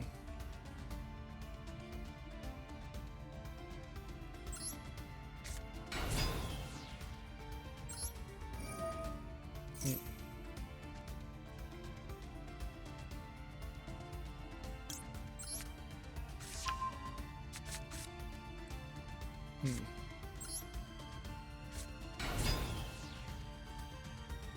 Hmm. Go ahead and banish 4 cards. 1, 2, 3, 4. So probably the best 4 to banish. Hmm.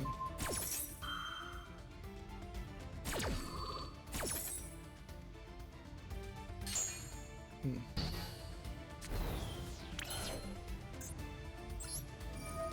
Hmm. We'll banish 4 more cards.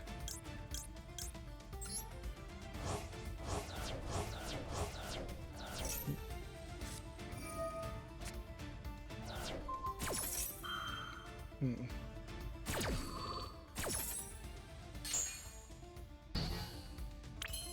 This is going poorly. Very, very poorly.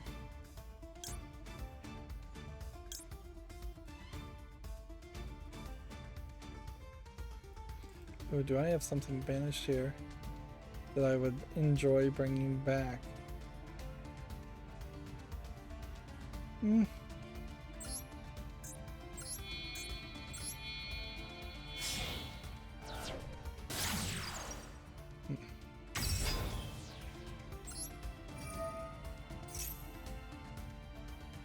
Hmm.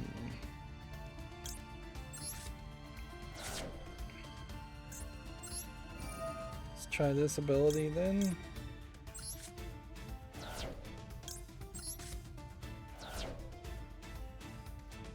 Hmm.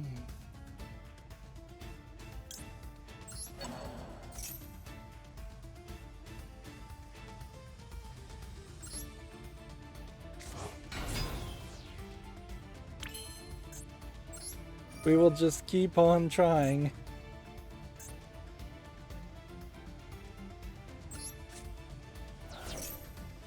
Hmm.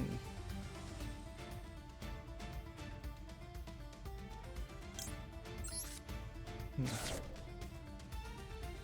Wow, nothing worked.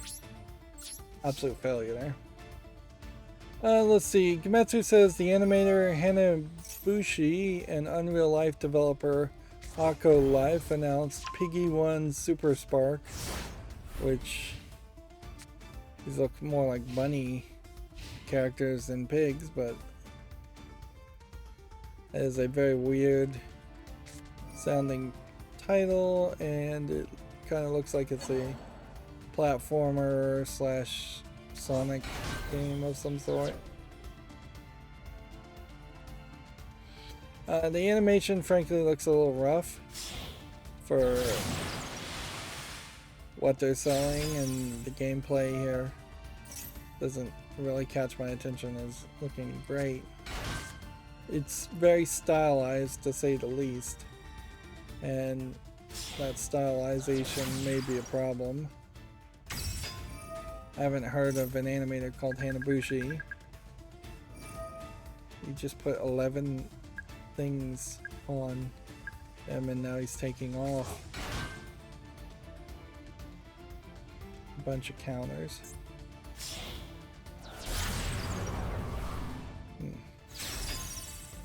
Then he just got rid of all the spell counters. Interesting. That wasn't a part of... Wasn't really a part of it, I guess.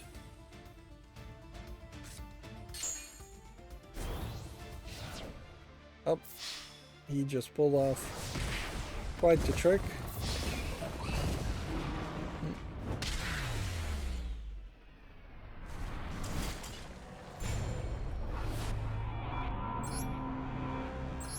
These games get really long and very low reward there for a long game. Let's see, 3 more wins would get me to Platinum Tier 1, then I'd need 3 more wins. So unless I just had major network troubles all of a sudden, and could get 6 wins in a row, basically. I don't think I'm making it to Diamond. It'd be nice to make it to Diamond, but we'll probably, if everything stays the same, make it to Diamond in a month or two anyways.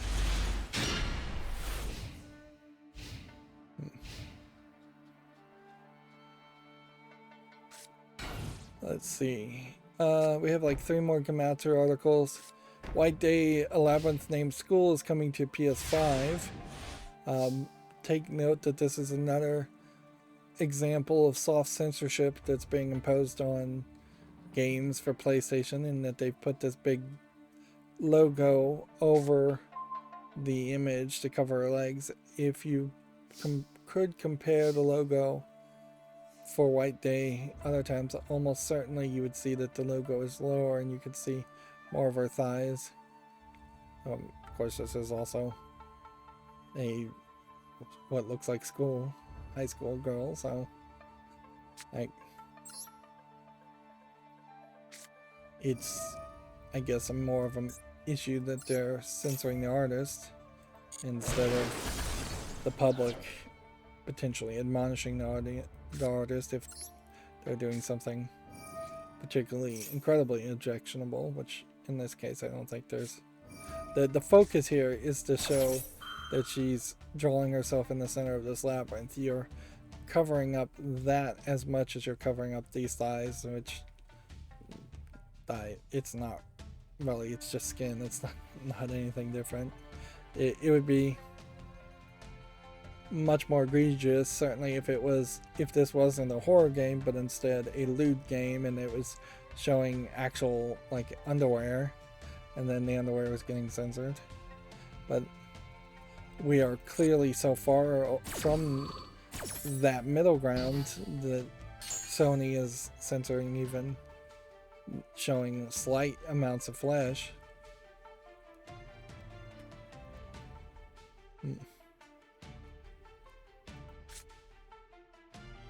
Let's see.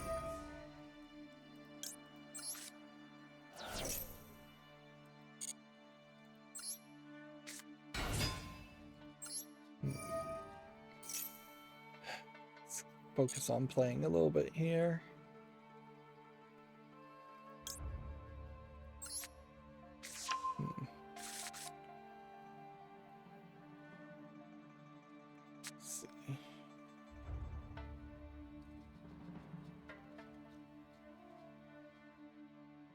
Can only use this effect once per turn. Could summon it. A stronger version of the character. Very rarely do I end up tribute summoning anything.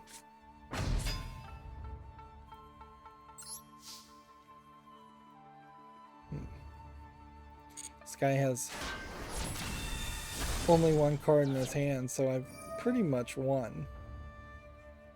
Unless he can pull off some strategy with his 1 card. Or something from his graveyard or something. He may be trying to play the same style of strategy as I do, and if that's the case, I don't know if I really have a counter for that. Gematsu has this week's Japanese game releases: the Quintessential Quintuplets, the movie, the game, Loopers for Switch. This anime, the Quintessential Quintuplets, I really think it came out like 2 or 3 seasons ago, as fast as you have a summer-fall season, a summer and a fall season, and if not also a spring season and a winter season in anime. It definitely doesn't feel like something people have been talking about right now. Right now everybody in anime is talking and obsessing about the Spy Family series as the big new hotness, which they'll lose interest in that, I'm sure, fairly quickly. Yeah, he is playing the same strategy as I am. So how do we defeat that strategy? Will be the question. If I banish his card,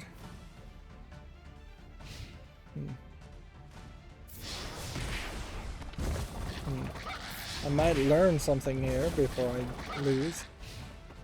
If he does something different with his deck.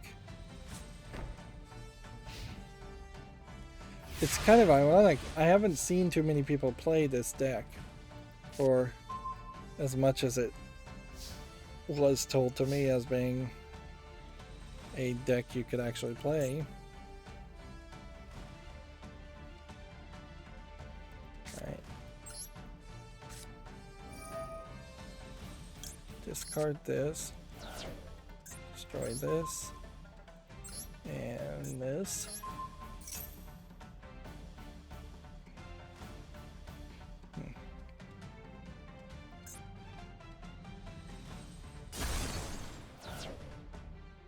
I have 3 cards. If I summon this, I can activate this. Which then lets me only bring about 2 cards.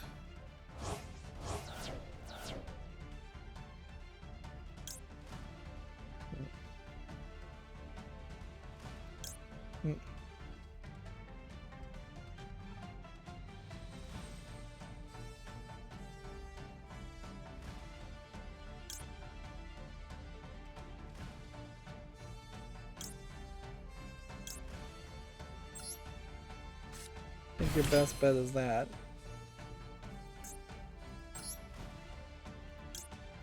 Then to do that.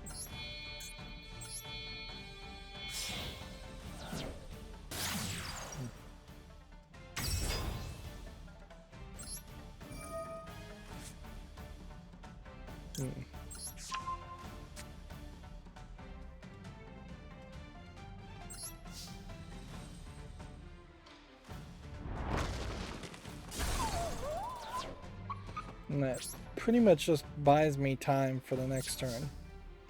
So if he can't do anything in his next turn, and I survive to my next turn, and then I can do something to get this guy on the field and banish this guy on the field, maybe then that works.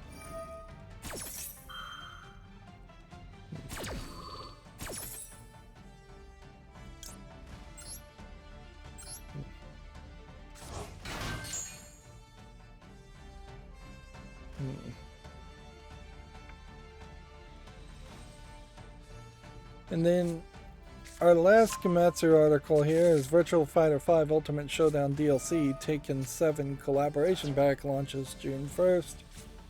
I guess people would probably be interested in that. And we only have like 4 GameDeveloper.com articles, so we'll go through those, and then we'll just go through the What's on Steam games that came out this week, and then that'll be the end of this stream. It'll just be a shorter one, which is fine. I need to get back to playing Ni no Kuni. I need to put this computer through its paces and figure out if things are fixed. Ideally everything is fixed and I could put my old video card back in and that'll start working too. And then I just need to buy RAM at that point, which that is considerably less expensive than just buying a whole new computer, which was on the table at one point. This guy is playing still.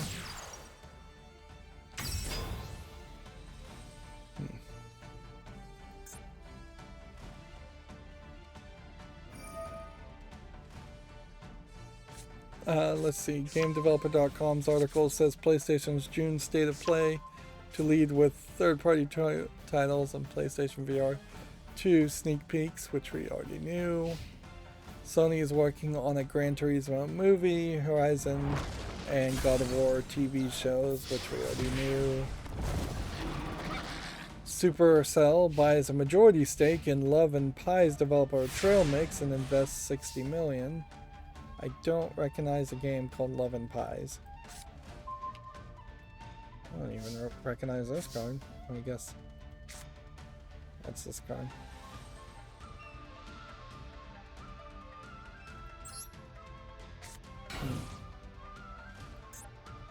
Oh, that was a loss for me. Let's see. And then Tiny Build is experimenting with unlimited paid time off until the end of 2022. Quote years, I believe companies shouldn't have a cap on how many days you can take as holidays. I suppose this is probably, if I was to dig deeper, a case of how many days you've earned as far as unlimited paid time off. Not that you can just claim I want 365 days of paid time off and take a year of not working at a job. It is kind of crazy that you would earn days off, and then in most jobs there's limitations all over the place as far as when and where and how much time off you can really take.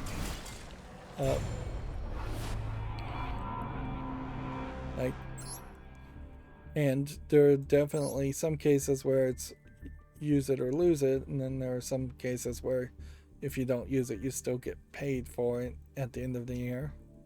I think more often than not, though, it is use it or lose it. As schools are getting out for summer right now, the whole idea of perfect attendance is something that really needs to be addressed. There needs to be more school boards and principals out there and teachers out there that just say, hey, we're not going to waste money on printing out certificates for perfect attendance.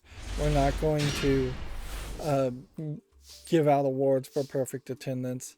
You could even, frankly, accomplish your goal, the goal of de-emphasizing perfect attendance by coming off very harsh and saying perfect attendance is just the expectation and not something you should be rewarded for. But in reality, if your kid has perfect attendance, I mean, good on them, but they probably shouldn't. It should have been a day in which they were a little sick or mentally tired even. And on those days, they should have been more free to express themselves and say, hey, let's miss a day. Let's miss a couple days. But now it's a long gap between saying that, certainly, and saying kids should never go to school or anything like that, or that they should take massive amounts of days off at school. But perfect attendance is definitely overemphasized. And frankly, just being there, even in a school environment, is not very helpful. And it doesn't really equate to whether they're mentally there or whether they're contributing in any way or learning anything in any way.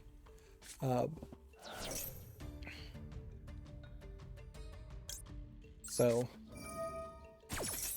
like, if people could simply go to their job and have perfect attendance at their job, and then that would count for something, effectively, like, making it so that they keep their job or got raises because of perfect attendance, that would be weird, and it's not the case. Lol.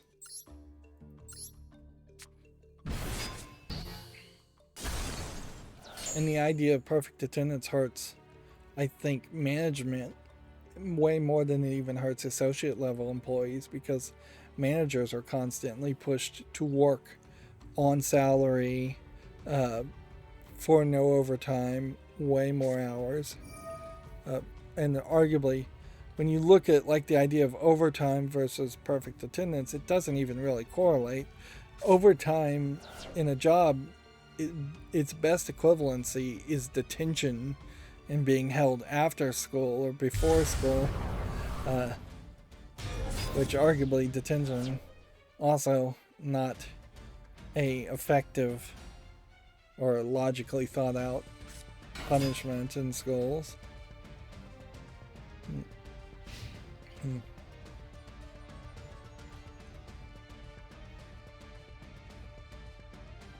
Moving on, here's the actual games that I went back and opened. We have Tower of Wishes, Vikings Collector's Edition, which looks like it's just a match 3 game, so we can say no to that.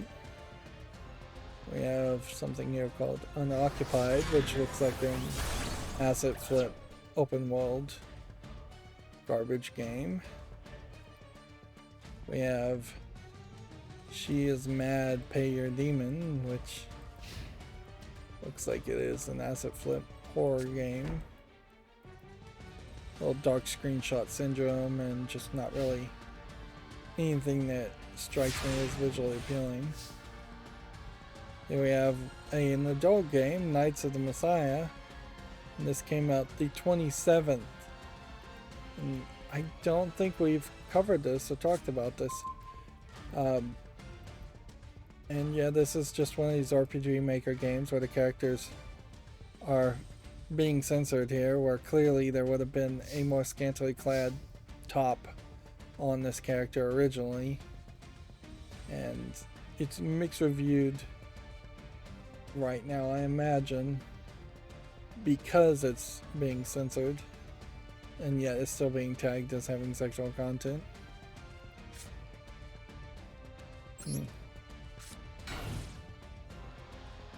But yeah.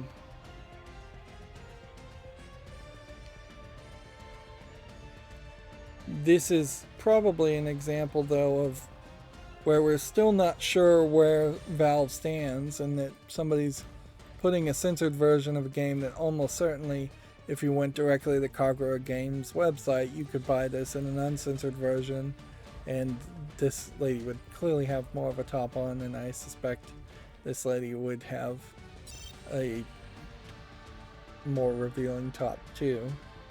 Definitely an infinite emphasis of very large boobs on those anime characters. Next we have Peacemaker VR, which just looks like a VR standard one-play shooting game.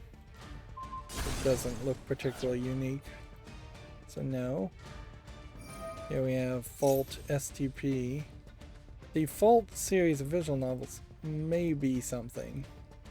So this one deserves to be on the fall list for that suspicion. It also deserves to be on the fall list just looking at the animation style. It's developed by Alice in Dissonance. I guess the real question here would be to see what else they have on Steam as far as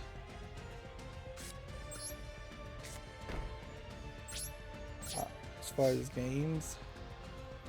Alice in Dissonance has one game that is already on my fall list, and it does have Fault Milestone 1 and Fault Milestone 2. So yeah, the Fault visual novel series does seem to be a slowly growing visual novel series of some potential interest. Here we have a game called 4-Course Dungeon, which I imagine is half cooking, half dungeon crawling, but the visuals look pretty awful. And there was a game where you kind of ran through a very small dungeon and then had to do some cooking, and it was like Iron Chef more than anything, and it honestly was pretty boring and didn't play very well. On top of which, it had a lot of visual novel story, a kind of weak story, and a lot of visual novel dialogue to tell that weak story. Here we have a game called Les, which is a Guitar Hero rhythm game from the looks of it that's already mixed reviewed, so no interest there. I wouldn't have played it anyways. You have something called Best of 11, which seems to be potentially a really complicated Tetris type game with way more characters and puzzle pattern matching. Visually it looks pretty awful. If you had told me this was a game that came out like in Windows 95 era, I might consider it, but even then it looks so bad I would probably say no.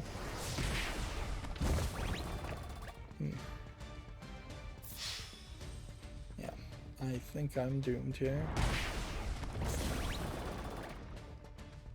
I mean, I could pull this off if these two traps don't counter anything. Nope, I didn't think that was my last chance. Here we have a game called The President, which just looks like a low effort asset flip first person shooter.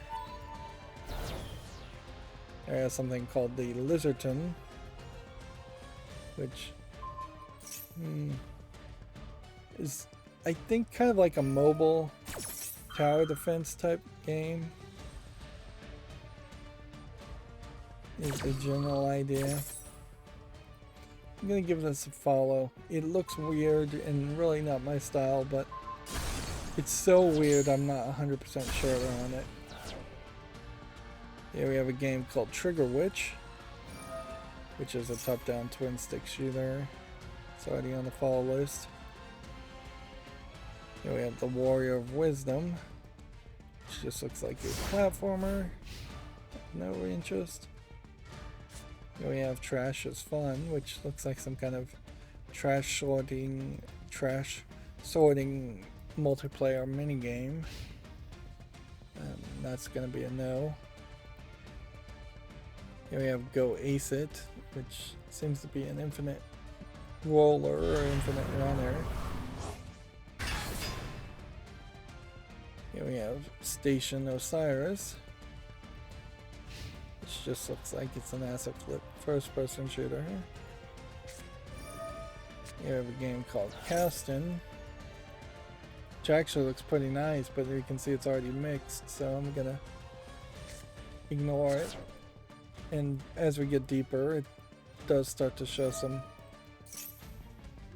potential problems. This user interface doesn't look particularly great. Here we have a game called Hover Rider. This guy is, by the way, taking forever to do basically nothing. He's trying to win, I guess, in this turn. Hover Rider, I'll give it a follow. This might be a decent racing game. Here we have something called Goofy Man. But, yeah, I don't think so. Here we have a game called Corgi, which looks like it's a platforming game. I don't really see the value in playing as a Corgi if you're just going to do your standard frustration platforming stuff. And that's really all this looks like, is mostly platforming.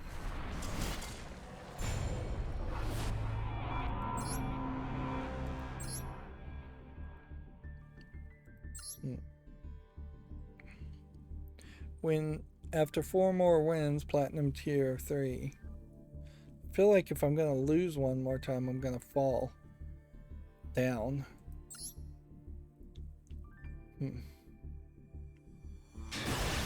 But maybe in Platinum you don't fall down ranks, you just don't go up ranks. Maybe that is the case. I don't know why that would be the case, particularly at Platinum. Here we have a game called Soul Knight, which doesn't look like much of anything. Demo Noir. It's a little bit more zoomed in, and as such you get a little bit more better animation. I could kind of see this being a almost Zelda-like game.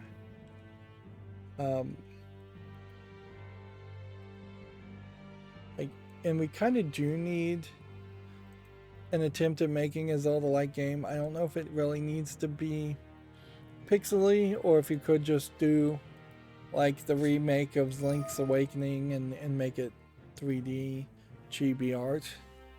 Either way, You probably do need to make it pixely so it's a bigger game. The remake of Link's Awakening and Link's Awakening it by itself is a fairly short game that in the remaster, it was a remaster, not a remake. They could have added a whole second adventure to it instead of changing the art style.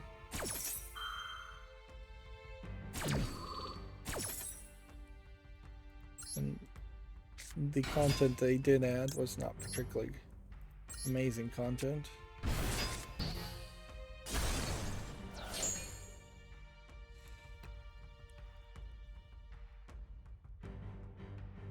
I think this card in particular is only in place because I didn't have anything else to pick. Like, it does really stand out as not being useful. It's just like a counter spell that then once it goes to the graveyard you can't do anything with because it's not a beast or beast warrior character. If I could find something like this, a Psy-Frame card that was a beast warrior, that would be different, but I bet that doesn't exist. Let's see, next we have a game on Steam called Slime Dungeon, which doesn't look like much of anything. Here we have a Chinese game or Japanese game that looks like it's all... The game is the practice Japanese Morse code, which, you know, honestly, Morse code in Japanese form or English form is kind of pointless. Nobody really needs to know Morse code these days, except for sailors, and sailors even don't really need to know it. Because everything is just so computerized that you can just type in a message and then have Morse code transmit the message and receive the message in a kind of binary aspect. If anything, flag code might be more important to know. Morse code is pretty much just an academic thing that should probably be taught in schools in the same way that the Caesar cipher should be taught in schools as just an interesting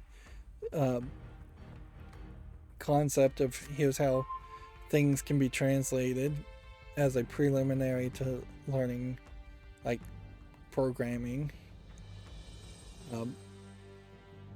But it's kind of silly to even begin to think that general people should know Morse code. They should know SOS, and that's about it. And even at that, the odds of you ever actually needing to type out SOS is pretty low.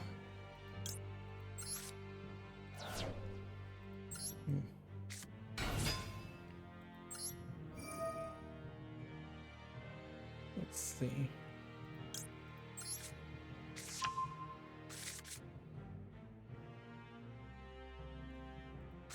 This one I could send to the graveyard, and then you'd have two.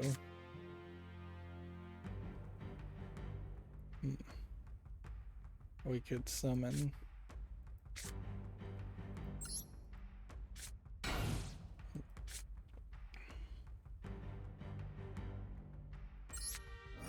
We'll try this, but this is almost certainly the wrong move.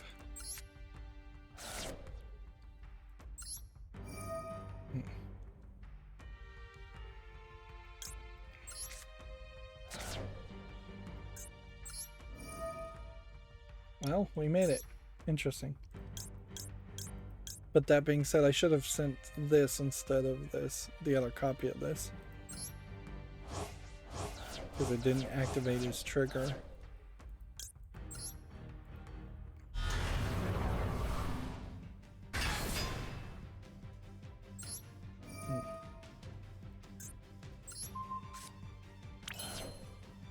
Alright.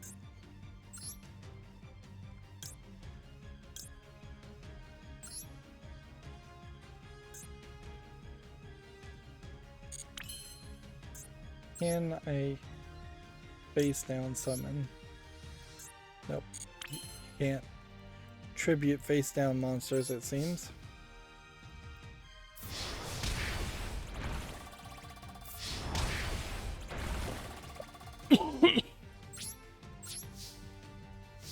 Let's see. Next we have a game called Venture Within that looks like it's a platforming game. Kind of a Terraria game. Odd that you have this cutscene that looks completely different. But otherwise I'm going to say no to it. I'm being particularly cruel today, which is what I need to be to sort through most of these games. Up here, here, I have no idea what language this would even be. It says English, but that's a weird word. Definitely that's going to be a no. Charlotte Dragon Slayer. Definitely feels asset flippy. Kind of feels like a bad mobile game. Well, he managed to do something pretty bad there. To my deck. What was it he actually did? He did Lightning Storm.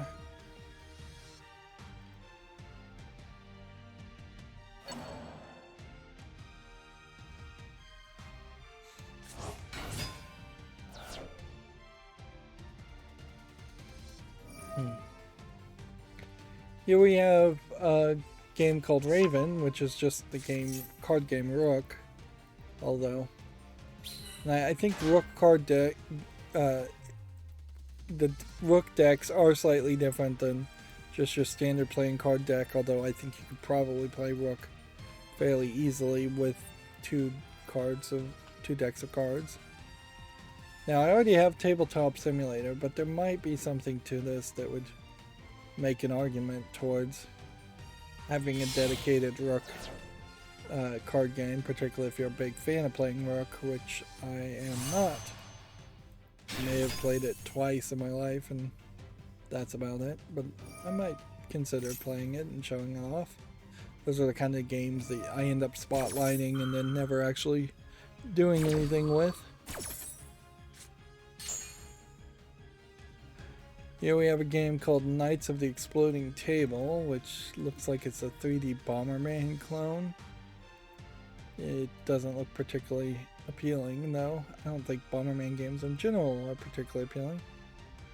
Here we have an RPG Maker game called The Golden Time in High School, which definitely doesn't look like anything of interest.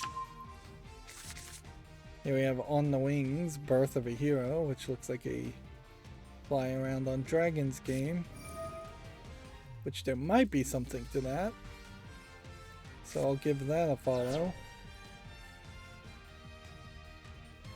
Here we have Vintage Vinyls from Hell, which is an interesting name to say the least. It looks like it's some kind of choose your own adventure visual novel. I'll give this a follow, though. There's something to that idea that could appeal. These guys are moving fairly slow. Here we have what looks like a Chinese game where you just run around as a Chinese girl, maybe do some fighting here and there, maybe play some Go. English is not supported, suffice it to say, so you really can't do anything with that, so that's not going on the fall list. Here we have a solitaire game, which obviously is going to be a no. Here we have a jigsaw puzzle game, which is going to be a no. We are, frankly, getting down to the point, though, where we're only seeing one solitaire game and one jigsaw game every couple of days, whereas there definitely have been times when we've seen 3-4 jigsaw puzzle games coming out every couple of days, or 3-4 solitaire games coming out every couple of days. Here we have a game called Asteroid Arena, which looks like nothing. This guy is still playing. Here we have Maglam Lord, which I believe we had already seen some teases on this. There's a chance that this might be okay, but there's also a chance that it's just going to be a standard generic JRPG game. And we have a game called Fiefdom that doesn't look visually appealing. Here we have Shooter Girl, which looks like a mobile phone.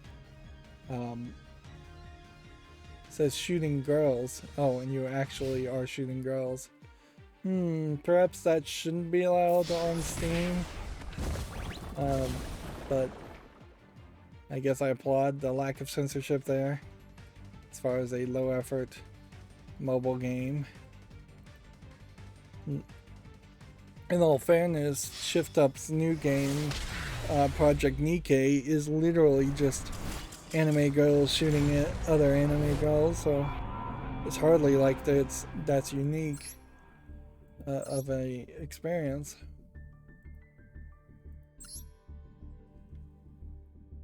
Yeah. 4 more wins, Platinum Tier 1. I don't think we got anywhere close to that. And here we have all kinds of new announcements. There's nothing new on the solos.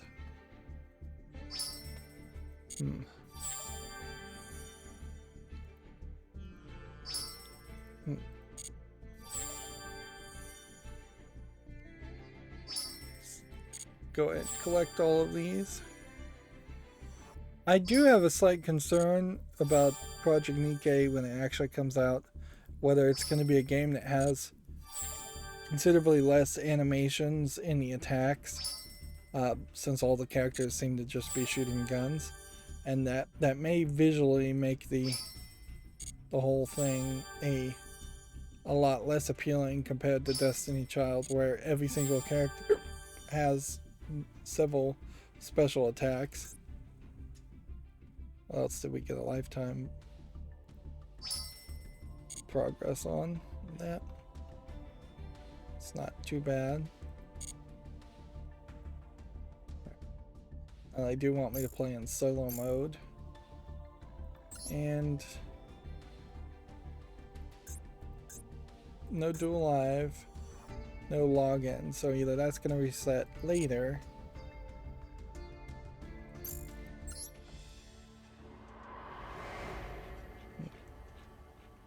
There is kind of nothing new here, but if I was going to come and just like try and duel in solo mode here, then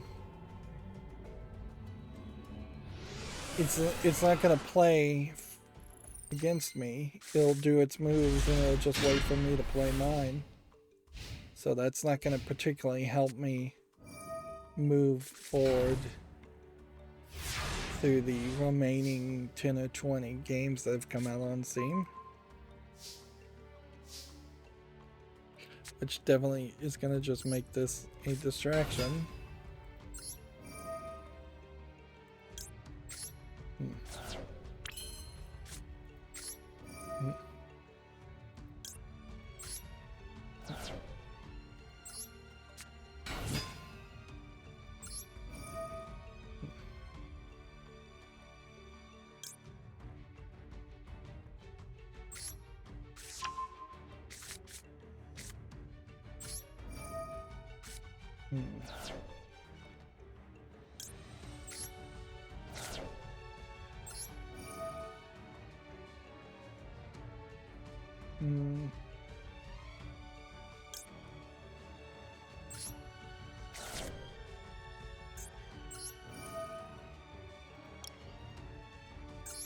Let's see. Yep, it is just gonna really take all the time in the world to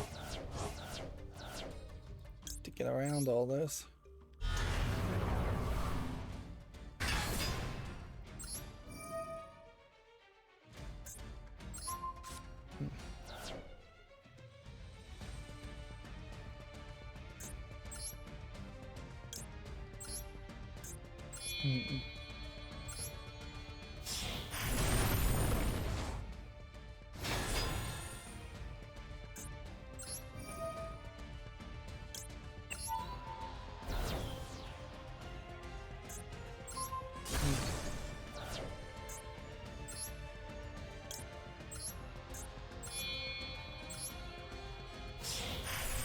See, I don't think I can trigger this guy's ability.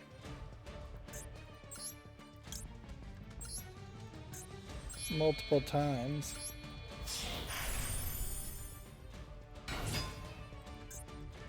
So you do all of this to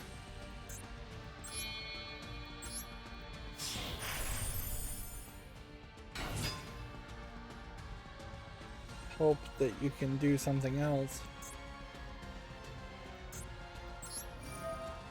Hmm.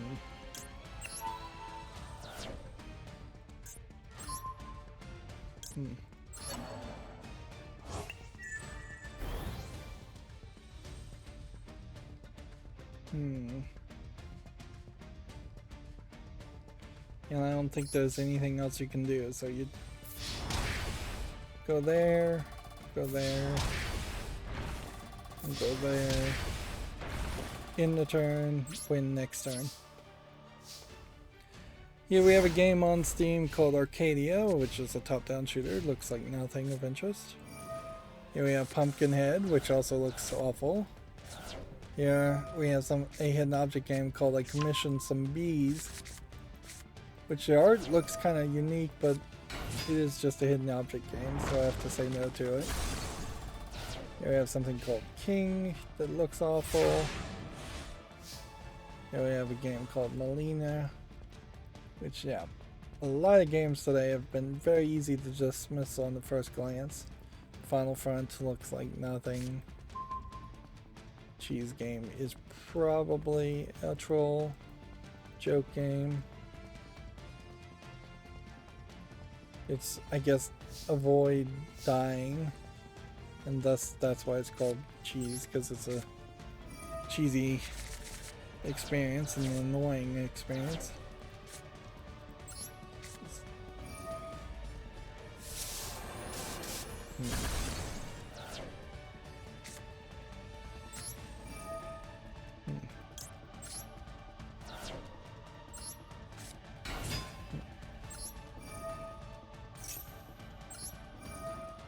So now I can trigger this guy's ability because it's the next turn.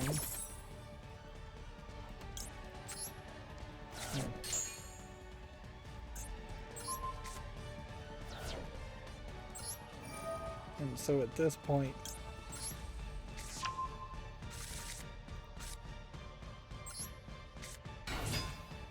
could try and summon something else, but there's not really a lot that needs to be summoned.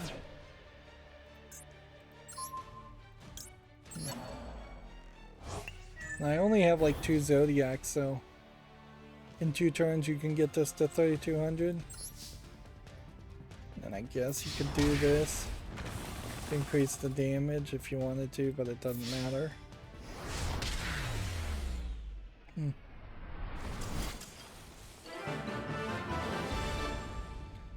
Yeah, and so I would just have to do that, or I could run back to a very early spot and try and do a tutorial if that would be slightly faster.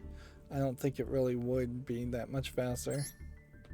But yeah, I'll just have to do that off screen 2 more times to get that daily quest done, and then I'm just really expecting everything to kind of reset in the next day or 2. So by Wednesday, I'll be rewarded and then reset on my rank, and everything else will reset as far as daily quests. So let's burn through the last 15 or so games here. Here we have one that almost feels like it's a racing game or a card-based racing game. It's probably some kind of Chinese game that just does not translate, would be my guess, or a Japanese game. There is a game, I think it's called Millborn or Milestones or something, in the West that is kind of a racing game, card-based racing game.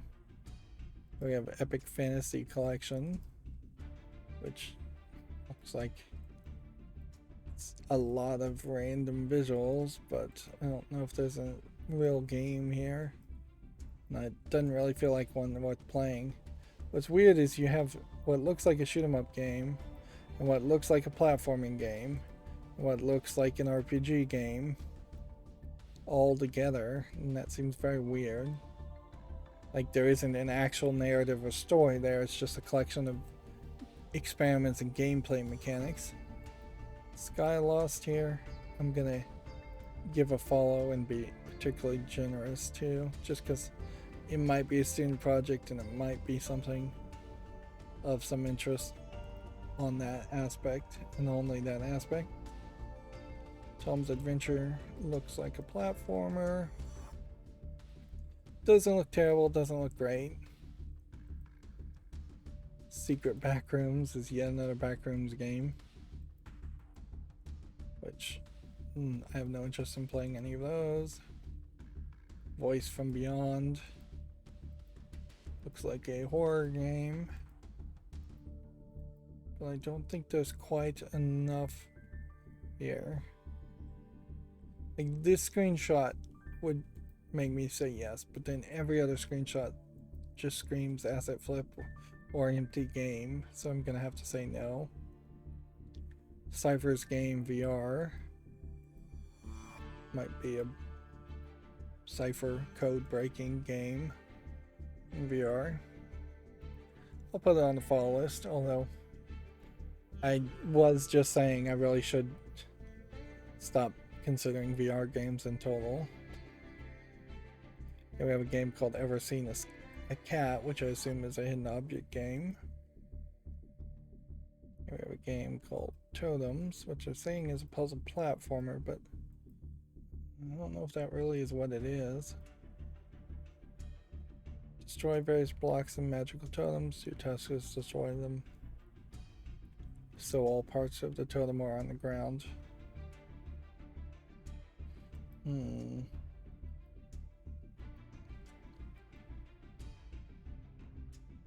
There might be something to that. Easy Chemistry Lab looks awful. Looks like it's really a school study program, not a game. And a pretty bad one at that. Maps USA. There aren't a ton of these as far as educational games.